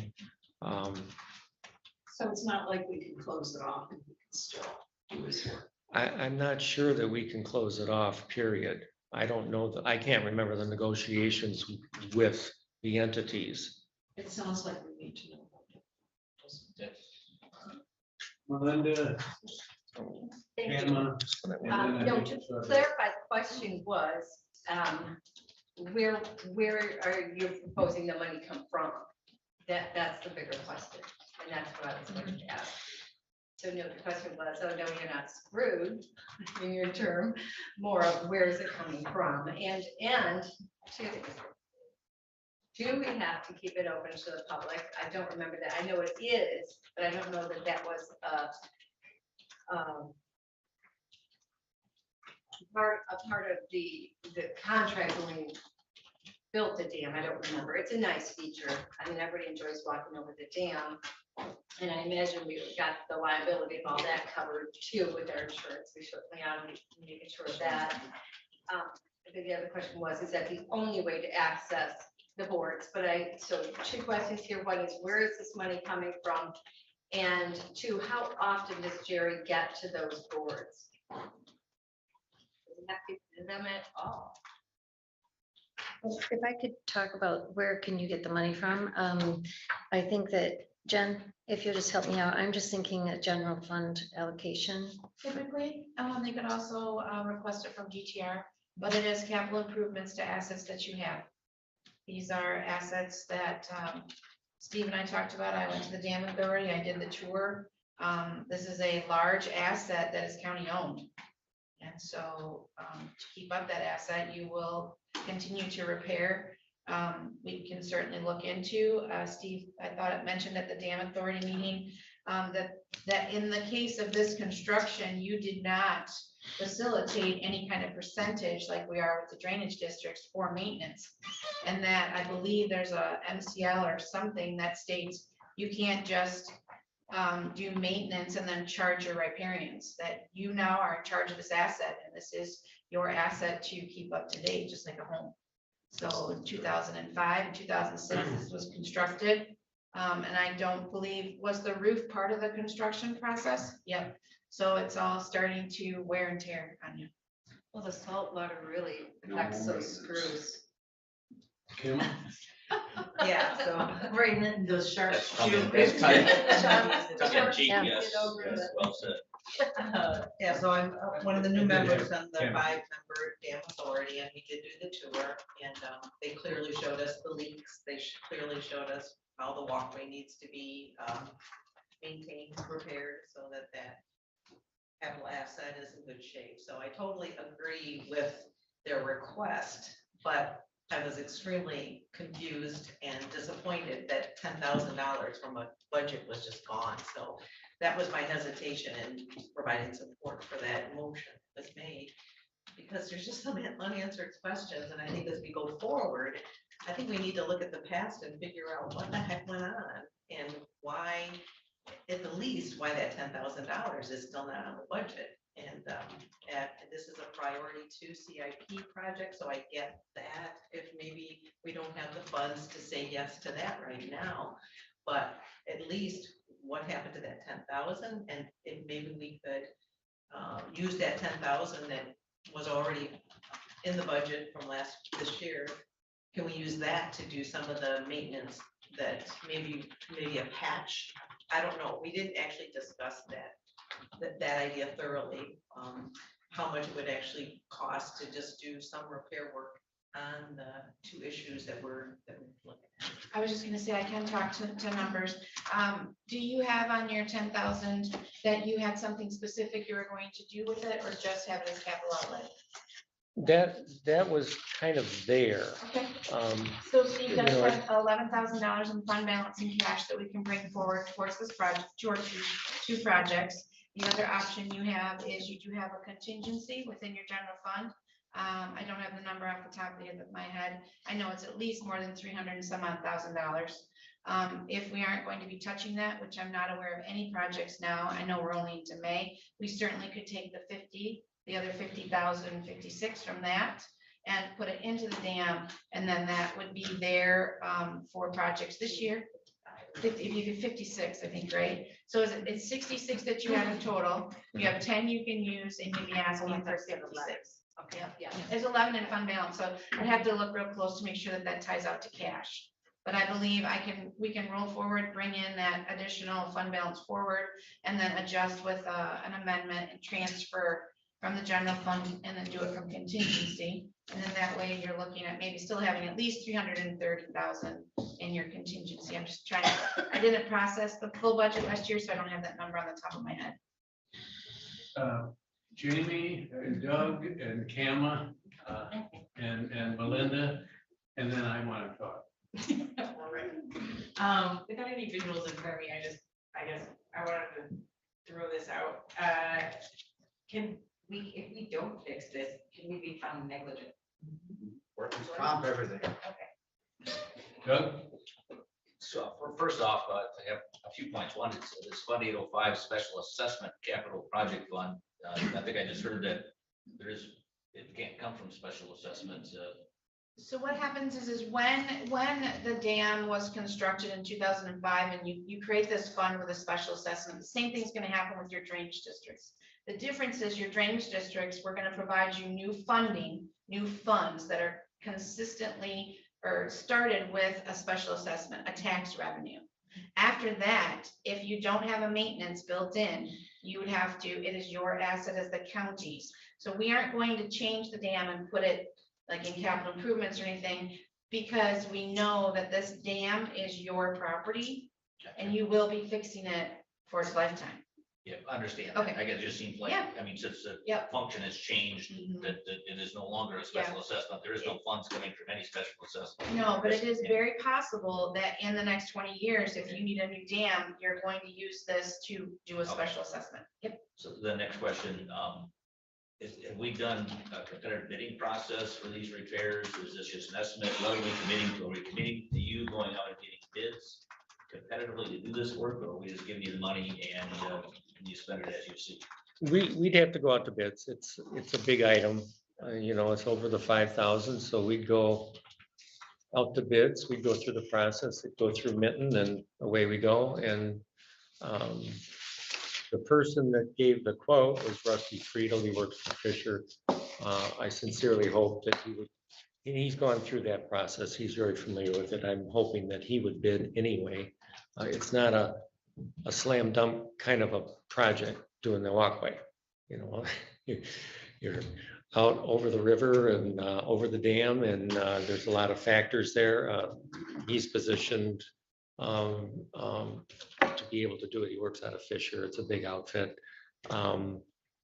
If he were to be chosen to do the walkway, which I would prefer to do first, he will be there and his crew will be there and they can look at the roof. That gives us a real high-grade professional opinion about the roof. We are doing an estimate and he will be able to give us a much more solid professional opinion about what's going on with the roof. So that would be my preference. I can't speak for the dam authority, but I would offer that as my 2 cents at the meeting going forward. And then one last final point to Melinda's point, and I don't know if this could be investigated. Apparently they're adjacent like the lodge, and that we would probably get some benefit from the use of that and it being in good repairable order. And we're not sure whether we can or can't approach them for cost sharing on that project. Or is that something that we're willing to look into, or? We have it on, already made note to Laurel. And I just looked at that. Okay, that's it. Thank you. Have you wanted to follow up on? I think everybody that had comment forward, I just want to say we can certainly move this forward to Tuesday and have maybe get a quote specifically for the walkway and a quote specifically for the to seek bids, I should say, for those things, because I think we, from a matter of public safety and a matter of protecting our resources, we need to probably move these forward. The quote that I mentioned was from Rusty. We probably should set out bids. I don't know what the process was, 38.8 plus 20%, 46.6, but we definitely have to go out to bids. If the money's approved, we definitely have to go out to bids for sure. Linda? Yeah, and that's where I was going. I think we should withdraw this motion and either move it forward to Tuesday or have a motion that just says that we request that we go out for bids for the repair of both of these things. Because we don't know the number. This is just a number, what sounds like from last year. And it's just a quote, and we need bids, so I don't think we should put the number in there. We do have a motion on the floor, and the motion is yours, I think. Are you willing to to reinstate the requested funding, so I think that's.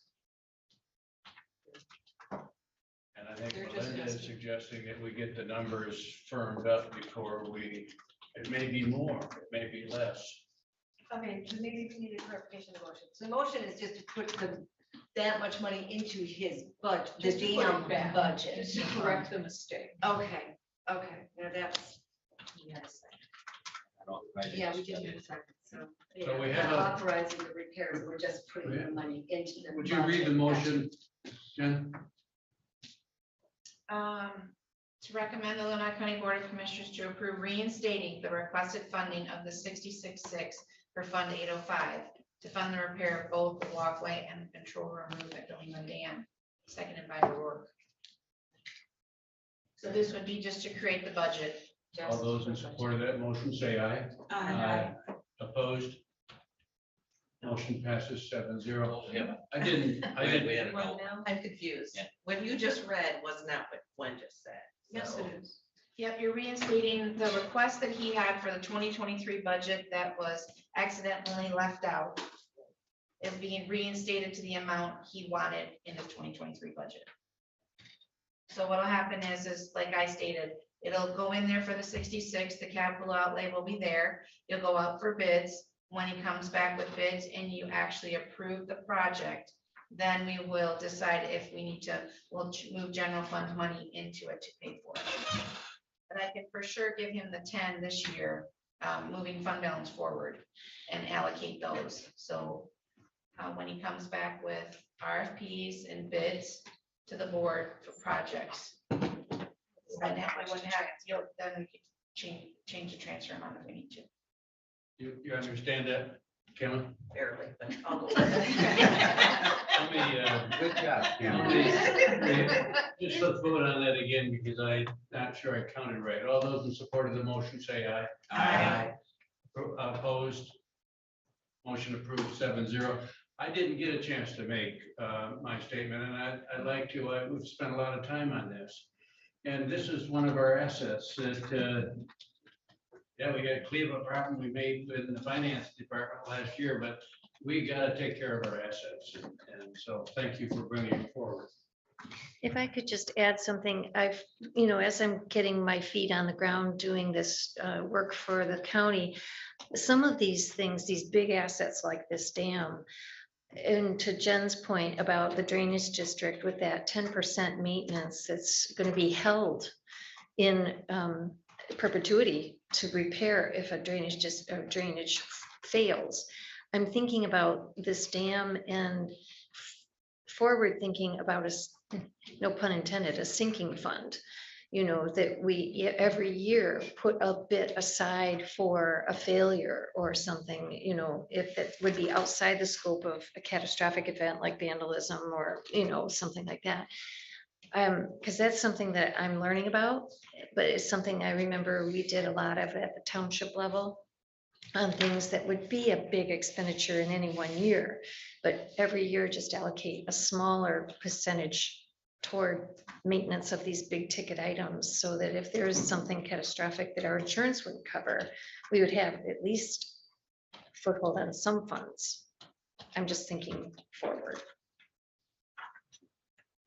Thank you, Kathy, and thanks for being on aisle 7 or 9. wherever you were. Well, we were both surprised. We were both surprised when we got into that. We're like, oh. I'm, looking at that, I wonder if there was the 10,000 initially and you wanted to increase that. We must have had some discussions and just never got back to it. So it No. never came And you before us. did not go page by page in that book. Yep, we should have. Yeah, that's right in the minutes from September 14th that you waived that. And it's like, I recommend you go page by page through your proposed I budget. think I got outwrote it on that. You did, it's in my minutes. Okay. We are now on item number 10. And Steve, why don't you stay here? We have a request from Parks and Recreation for the annual fish stocking. And Melinda, Kama, Steve, who's speaking to it? I will make a motion. I would move to recommend to Leelanau County Board of Commissioners waive its bid policy and approve the purchase of the fish from Lagos Fish Farm in Gobles, Michigan for the Veronica Valley ponds in an amount not to exceed $7,332 and funds to come from 101-850-756-727-000. Support. Been moved and seconded. So I will speak to this, and then Kim, you're on Parks also, so we can both speak to it. This is, of course, the biggest family-friendly event in Leelanau County, which is the Kids Fish Day, highly popular, wonderful event held at Veronica Valley. We purchase the fishies and they bring them in. Our Heather from DNR that helps us with this priced, I think there was 2 other fish farms in Michigan, and both were more costly than Lagos. In Lagos also, what he does is, because he's so crazy about Kids Fish Days, like he sets aside one entire pond for Leelanau County. And no matter how big the little fishies are, so we're buying just like this 5 to 7 inch, but we could get some 9 inch, and and there might be 2,000 fish, there might be 2,300 fishies. So he's been a wonderful collaborator with our fish day, and so we're recommending that we go through him again. I don't know, anything else you want to add to? No, I agree. I just would like to say too that looking at all of our parks and supporting all of our parks like we will, this event is extremely important to us. Thank you. Jamie. I'd like to say, we make this motion, all in favor say fish eye. That's a lot of big fish. Anything else? This is coming out of the Parks and Recreation budget, right? That's it. Yeah, Yes. this should come out of Parks and Rec. Right. My comment is that the event does harvest a large number of the fish, granted, but it's gauged so that we have fish there all season long. Fish go in the main kids fish pond, fish go in the 2 long ponds that are on the backside. This year, we're going to attempt to get a few fish in a shallow pond toward the front so fly casting can happen for them. It's a tremendous collaboration with a lot of groups. Cedar Rod and Gun, the Lake Association, Leelanau Lake Association, Cherryland Electric, Parks and Rec, Enterprise. It's one of those things. We've got another one at Old Settlers that's similar, and at Miles we have collaboration. It's really neat to see such collaboration surrounding an event with kids and for something that'll happen for kids all year long. We do have a motion on the floor. All those in support of the motion say aye. Aye. Opposed? Motion approved 7-0. Thank you, Mike. I'm supposed to beat us. Don't you have one more? I think this is the happiest place to be in the county. Next on our agenda is the approval of the 2% grants. And before we hand that off to Deb, I think this is the least the number of 2% grant applications we've ever had. And I've seen 3 projects today that could have been applications. Yes. We've got the barn project, we've got the dam project, we've got the dam project, and we've got The damn project. Yes. So we need to ask our administrator to send the word out that 2% grant is good opportunity. Yeah. Well, I couldn't agree more, and the 2% allocation grant is not a difficult grant to complete. It's not anything more complicated than putting a request in for the CIP, capital improvement plan. So I think that will be a challenge and something that I will share with the leadership team tomorrow at our leadership meeting to say that, as they're looking at their committees and different things, and I would encourage you as commissioners as well on different committees, that if there are expenditures coming back to the board, this would be a logical partnership. And kudos to Parks and Rec for working on the next item, which I know Steve just kind of stepped out, but in regards to the 2% grant allocation, we do have on page 102 and 100 through 109 in your packet, a request to approve the submission for the Parks and Rec Commission and Youth Works for the invasive species mitigation of $22,000. So. Cameron? I'd like to move to recommend that the County Board of Commissioners approve the Park and Recreation Commission's Grand Traverse Band of Ottawa and Chippewa Indians 2% allocation application on behalf of the Child and Family Services Youth Works Program as presented. Support. Any discussion? All those in support of the motion say aye. Aye. Opposed, same. Could I also have a motion to move forward a potential 2% grant application from the historic farm that Mr. Stecker is going to write? So moved. Support. All those in support of that motion say aye. Aye. Motion approved 7-0. Thank you. You've got That's work the to do. quickest motion ever made. I offered to work with them to. Thank you very much. It's never been done, actually. We now have item 12 on our agenda, and it's the per diem discussion, and it is eligible to have a closed session if we have a motion and support that. It would be my recommendation that we do not go into closed session. I think this is a public discussion about public policy and public funds, and I prefer to keep it here if that's okay. Great. Yes. Good, good. Sure, so in your packet on page 110, you have the policy 5.08 in regards to the employee benefits and policies regarding per diem policy, I should state. So, and then we provided the comprehensive overview at last meeting in regards to those different commissions, boards, and how per diem would be paid. There were two specific questions, or I should say, it was suggested that we submit this to legal counsel for review. And out of that review came feedback on 3 different boards / commissions or authorities that we currently have, that have 2 of them have statutory requirements that we are not able to pay per diem. And that would actually, I believe there were 3. It was the land bank, the brownfield, and also the airport authority. So those 3 entities are not eligible based on the statutory assessment of legal counsel. So that would change our current practices for those. However, we can pay mileage for those individuals. So mileage is available per diem, not for that.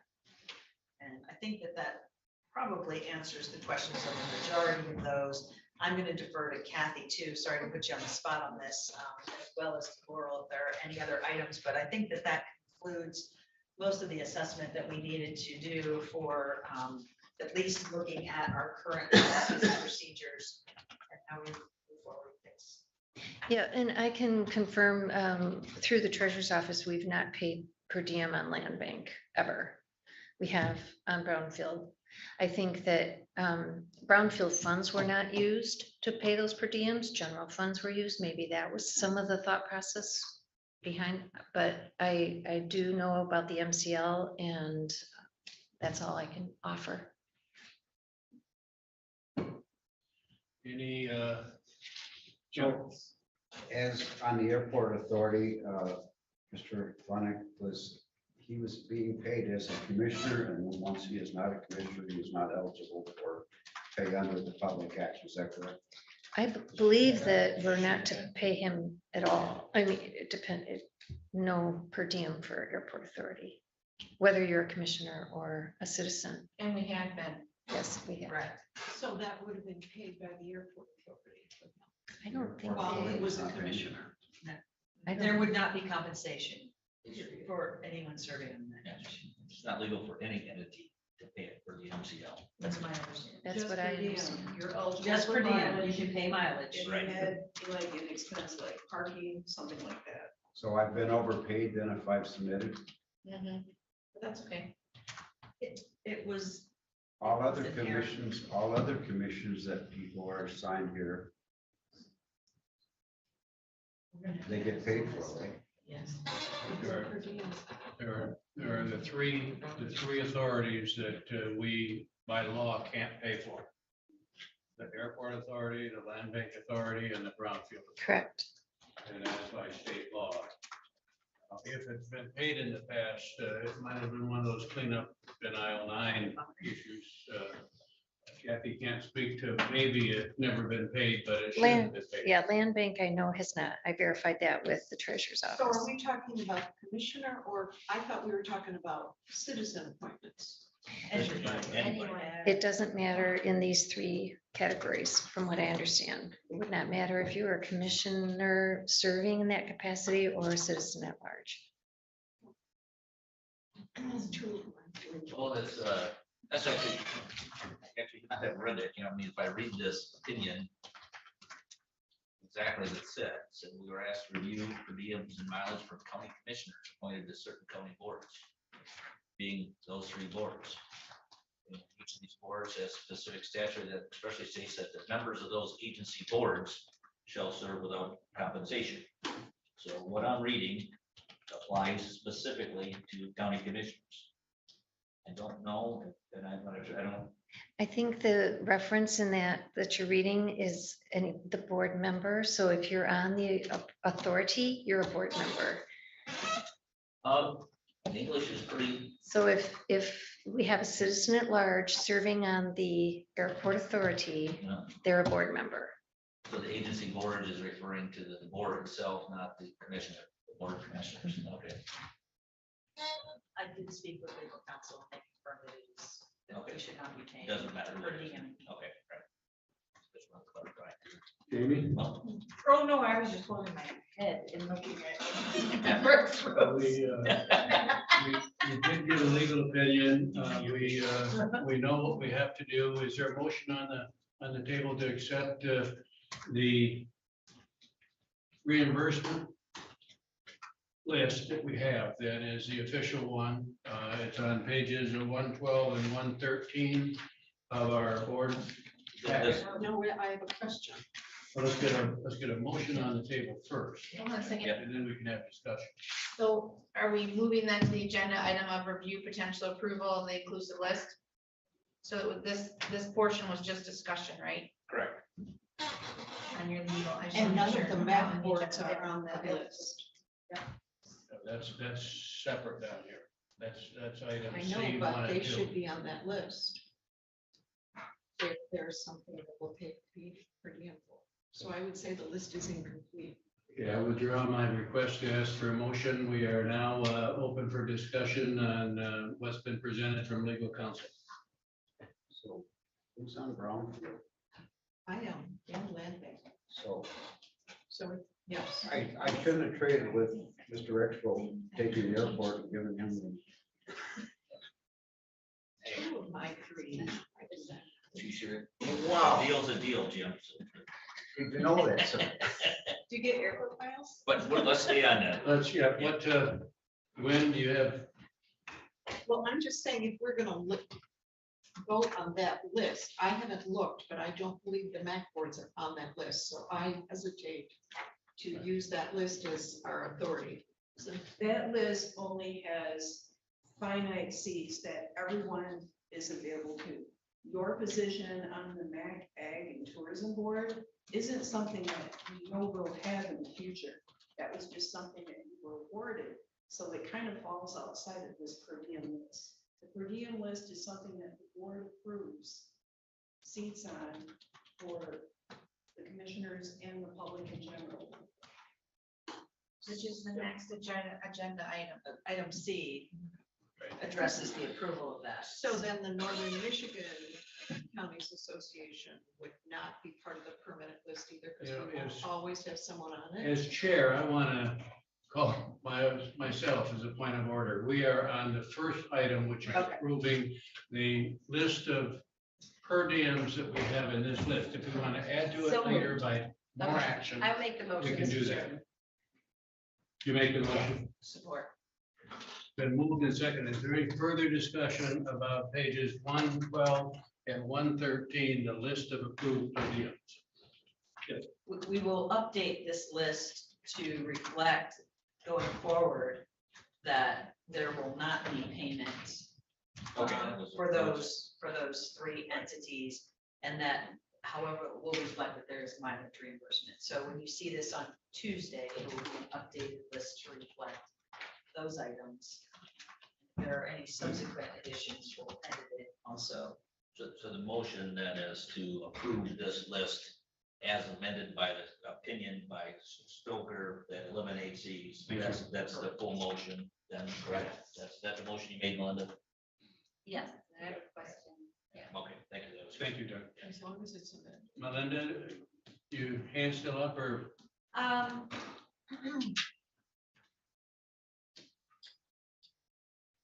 No, I think I understand it.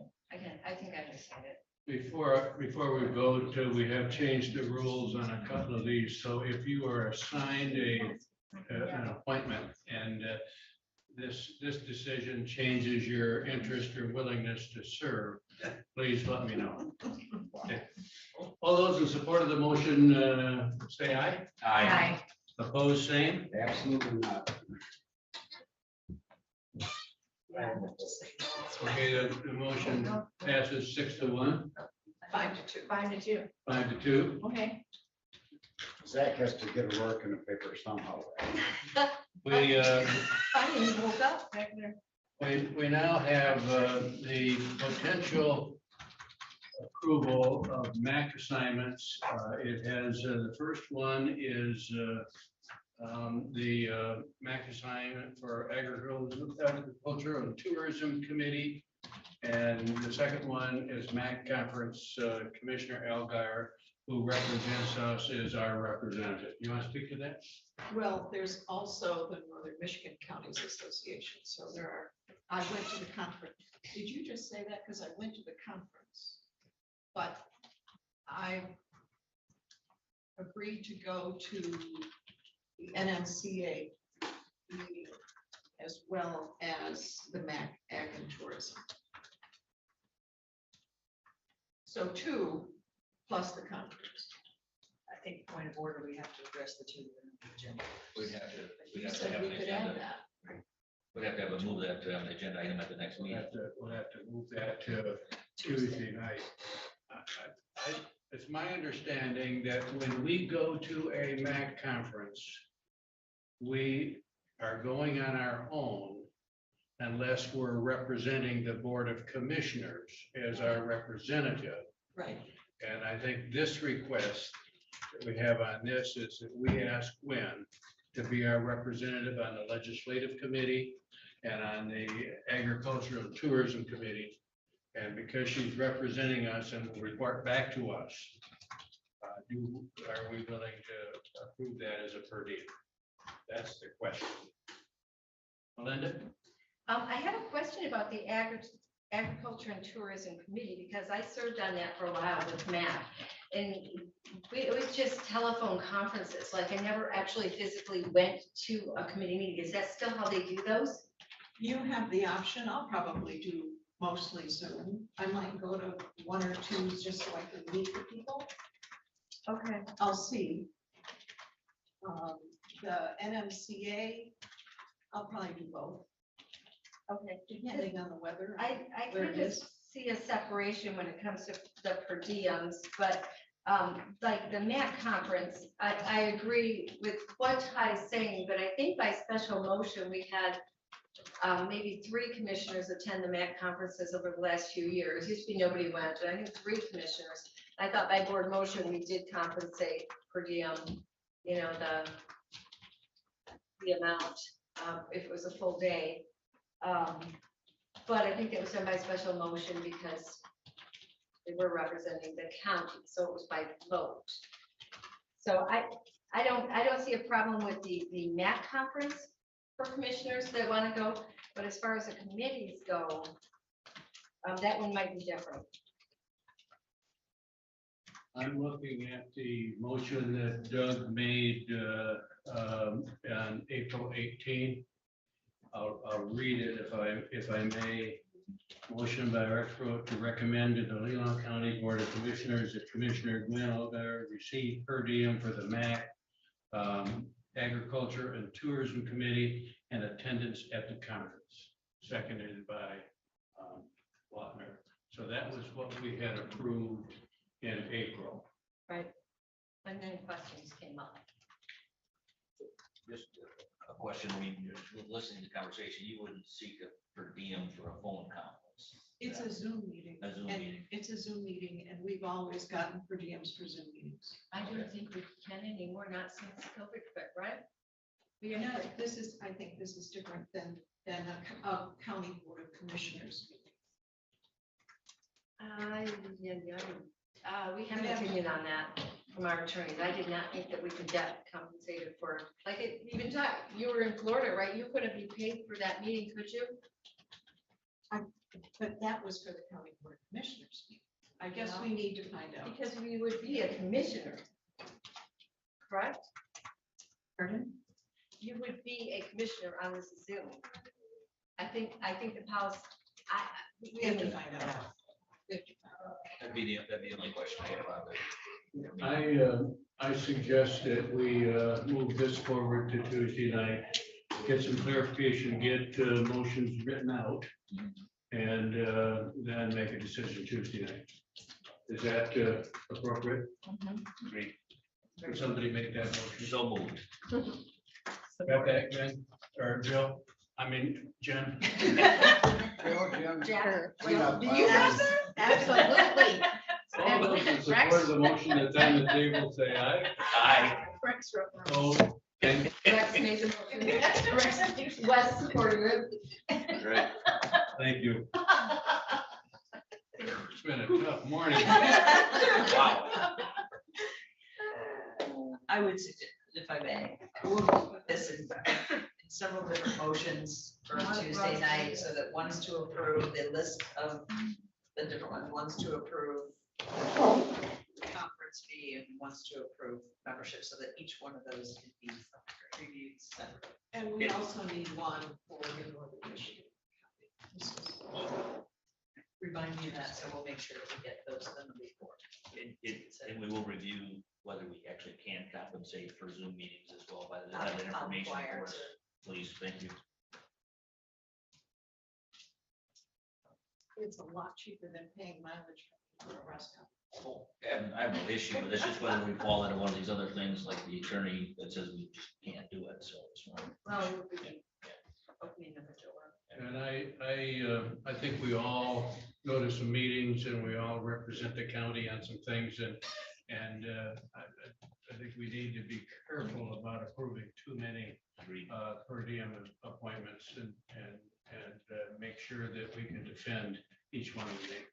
Yes. And I guess I would like to comment that would mean that 3 of my 4 meetings I will not get a per diem for, which means I get a per diem for 1.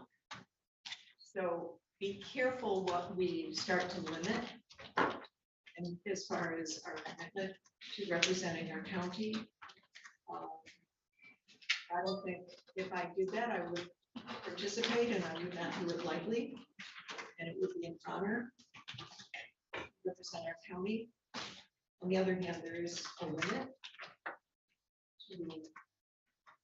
We all go to lots of other meetings. I believe these meetings are mandated once you're in them. We're required to go to the airport, we're on the authority, so. Right. And if, again, if that rules changes your situation, please let me know and we can try to make some adjustments. Let's go to review of financials. Thank you, Kathy, for being here. Any questions for Kathy on financials? Well, I noticed particularly, I brought up the price of the cost of light bulbs across the parking lot, but the price of batteries. So we had battery distributors and we have their Motorola batteries, but I think it was 3 for $300. I think those are aren't those the ones that they wear on their hip, Jen? I believe so. We can double check what time, but I know. Rechargeable.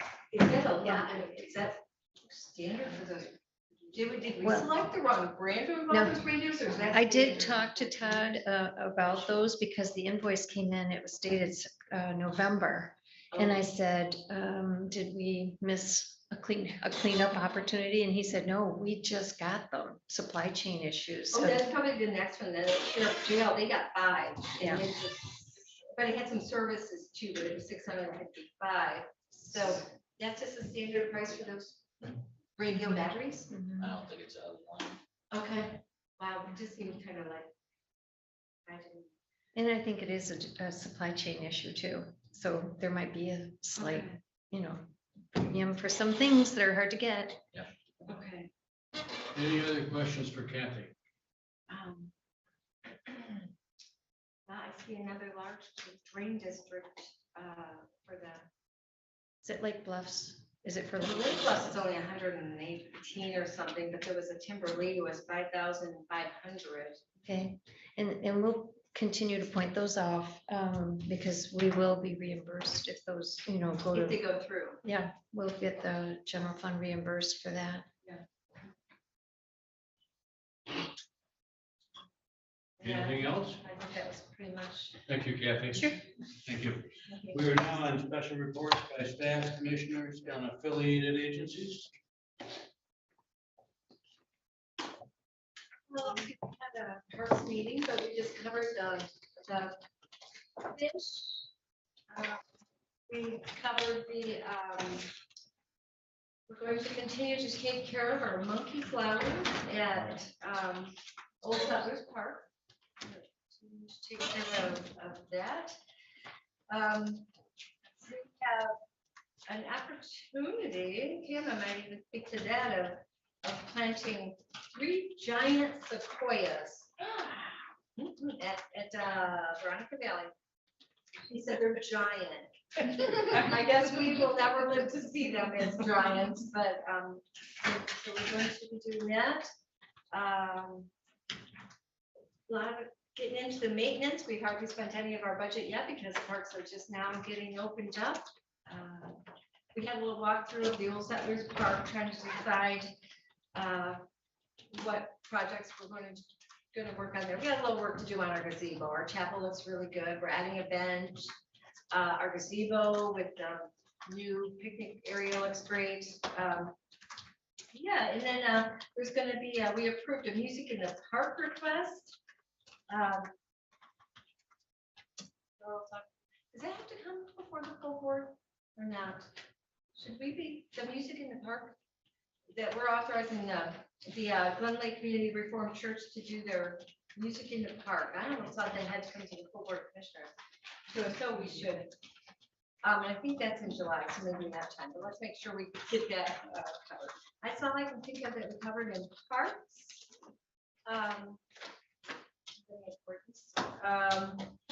And then Housing Action Committee meeting yesterday, so Housing Action just continues to try to move forward and seems like one at a time, get some housing opportunities out there in the community. There's a grant opportunity there that if it fits the infrastructure correctly, that there could be some partnership in housing if it fits within all the criteria. So that's probably about it. And Peninsula Housing also has a proposal that will be interesting to partner with the Traverse City on their housing. I think I mentioned that. Everybody, you mentioned it this morning. Yeah, everybody's trying. Which would be an opportunity. Yeah. You done, Melinda? When? So the MAC conference was excellent. Excellent opportunity to learn, to contact and exchange ideas. Last morning, we had a session with all of the commissioners there, with our legislative majority and minority leaders. And as I have not gotten the microphone at the question and answer session the day before, I made sure when they said it was time for questions, I stood up and stood next to the woman with the microphone. I wasn't gonna say that part, that I didn't say nothing. I had to speak for us. So I mentioned Greg Julian's concern. They are about to pass. There is a shortage of sand. And they are working hard to have Eagle supersede our local zoning For gravel district. for gravel districts. So I spoke to that issue, saying we have carefully zoned to preserve residential areas. Please hear local counties. I spoke for more money for broadband, which we desperately need, since roughly a fifth or a quarter of our people still are not going to get broadband. Hopefully, we will get the Robin grant. I also spoke for the juvenile detention center and how it will serve the entire north and how critical it was. And Senator Roth or Representative Roth, I'm not sure which he is. Representative thanked me for doing that because I believe he also is working hard for that money for the juvenile detention center, as well as Senator Dewars, Representative Hoffman.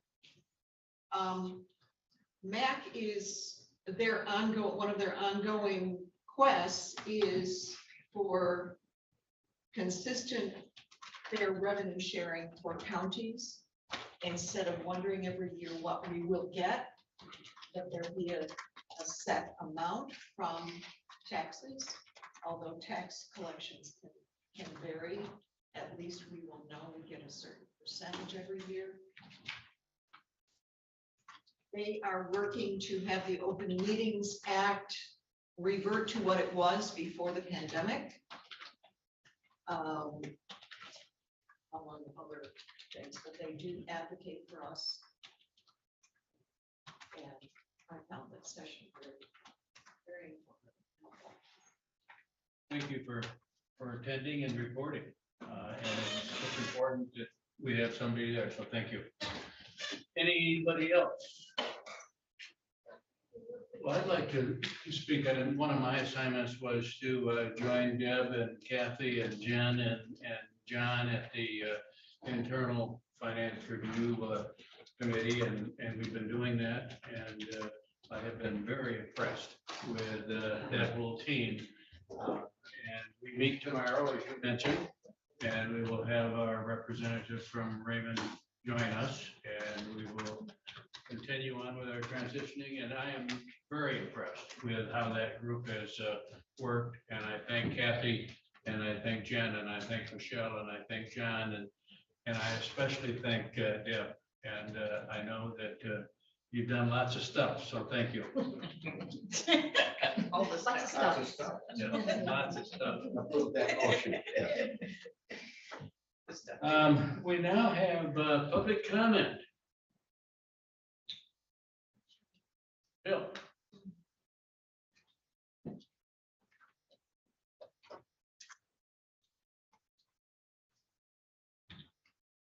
Bill Wiesner, Elmwood Township. I just refer back to the sign back there. I think you can see it. No one wants fraud in the elections.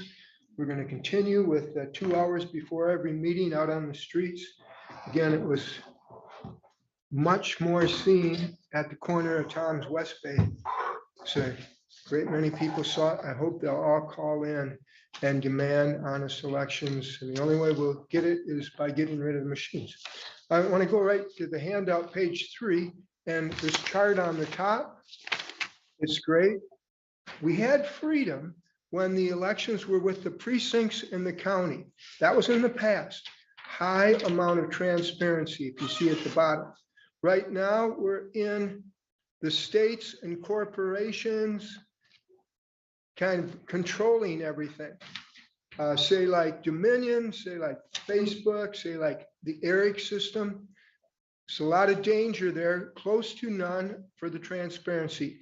And we're headed towards federal elections where you can vote from your cell phone. That's the tyranny portion. And there'll be zero transparency. So instead, we need to, Dr. Frank calls it voting homage, get back to paper ballots. So there's no argument. That should be in the future. Precincts in county control everything, 100% transparency. We don't have to trust anyone. We verify everything.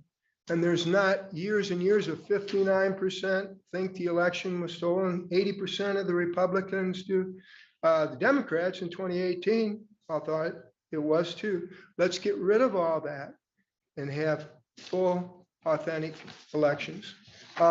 Right down below it is the rules Dr. Frank learned from his father.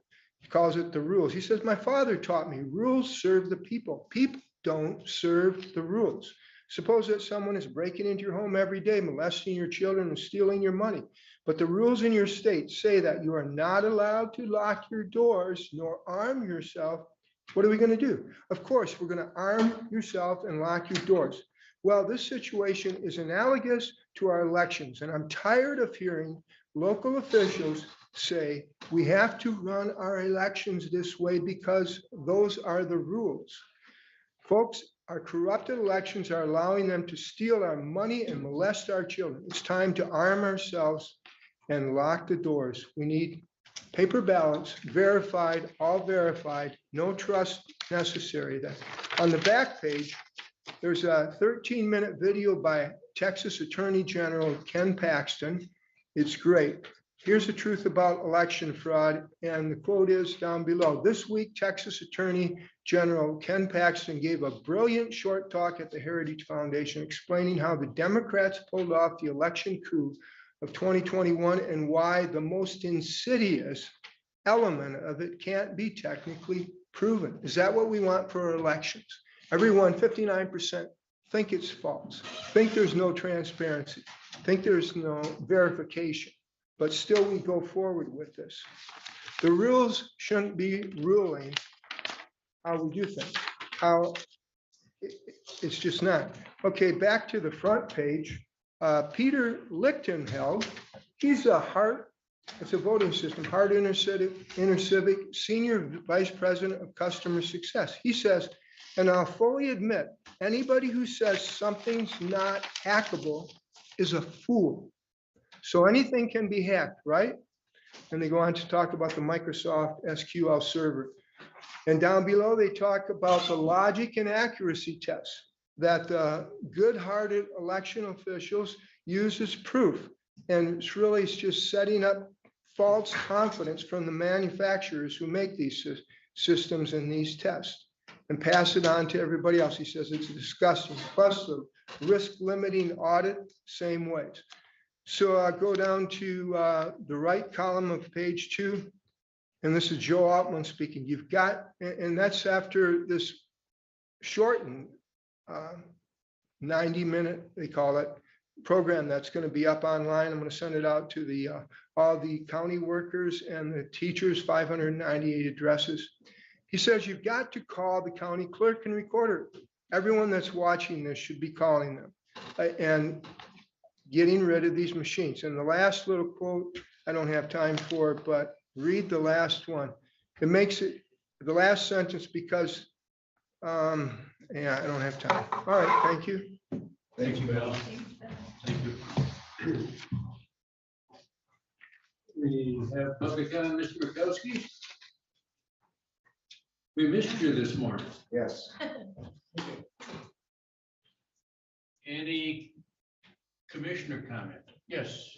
I want to bring this up while Mr. Christensen was still here, but it's kind of related to Dam Authority. I don't know if you read the article in the Leelanau Enterprise about the Cedar Swamp expanding and the watershed associated with that. And it's just an interesting thing that I think is going to be at the right period on the south end of the lake. I've noticed after heavy rains, even over the 9 years I've owned the property there, it takes longer and longer after a heavy rain for the levels to change. It comes up higher and it's just something Commissioner Laws to be considering when you're looking at the dam authority. It's something we just need to be aware of because all of those lake level things even mentioned, if you go back to the consent order, there's mention of dredging in the channel and how long it takes to drain. And I think that's the problem at the end of the Cedar Swamp is the same thing, sediment there. So we have some issues in our watershed that we have to be aware of, and they're not small issues. So, and then just lastly, whether you agree with Bill or not, man, you got to admire your perseverance. That I have to give. Any other commissioner comments? Yes. I will just piggyback. Thank you, Doug, for bringing that up because we do have a real problem on the south end of the lake. West of the lake, down there, west of Cedar, we're losing our trees. They're just drowning out. Our ball diamonds in Cedar are underwater as much as they're above water lately. And as you say, there's a particular house in Cedar I watch and it used to be a nice backyard in that it is underwater almost all the time now. It just sits there after rain, it sits there for a long time. And it's backed up into field. We have fields we used to farm 50 years ago, 20 years ago. They're way too wet now to farm up there on the south end. And so that's a real concern. We need to dredge and we need to open that Victoria Creek up to boaters, which will help keep it open too. The Conservancy doesn't want to mark the channel, which would help. They don't want motorboats, but duck hunters use motorboats and they're allowed to get in there to duck hunt. So we've got kind of a situation there. We need to do something. We're gonna lose some value. I'd just like to share too that there are a lot of fine professionals looking at this situation. There was a meeting last week, anyways. Yeah, so know that it's being taken serious. It's being taken seriously. We need to follow the science on this before we take any action. I mean, if you look at, like what's happening with Miami, this is a problem that's occurring all over the world. And, Miami's spending $500 million a year to suck out the water. So you're gonna have to look at like long-term solutions and not just short-term solutions, because like I was just showing Jim here, our house, it gets flooded completely to where the only thing that you can see is the actual house. And these 100-year rains are coming more consistently. So yeah, I think we really need to concede. Anybody else? Yes, Jim. We keep getting minutes to approve, and I looked up Roberts and a couple other websites, and I believe it's our obligation to approve minutes when 4 of us was not here. Unless we have a specific information about it. I just wish that we get all those minutes cleaned up.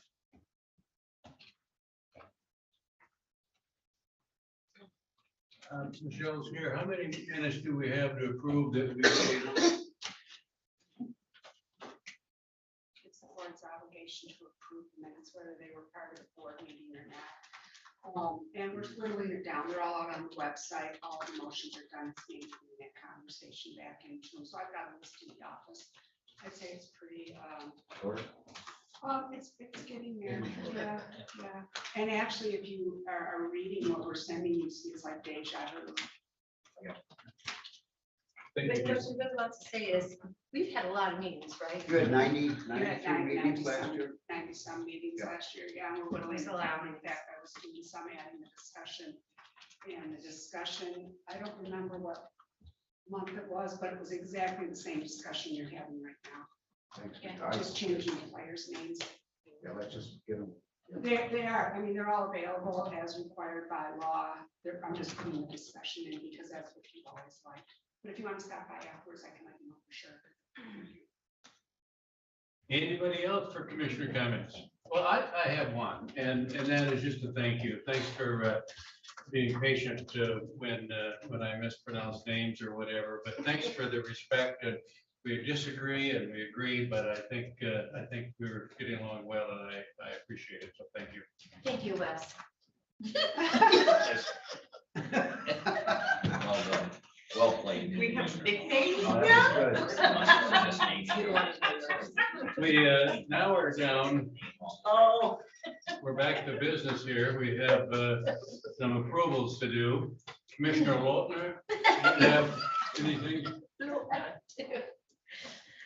That's Lautner, which I learned after 26 years, Lautner. She called me when she said, I've been mispronouncing your name all the time. Sorry. I would recommend approval of claims and accounts, $80,977.15. Support. Support of that motion, say aye. Aye. Opposed? Motion approved 7-0. I would recommend approval of post audit, $2,512,288.06. Support. All those in support of that motion, say aye. Aye. Motion approved 7-0. Motion to adjourn. So moved.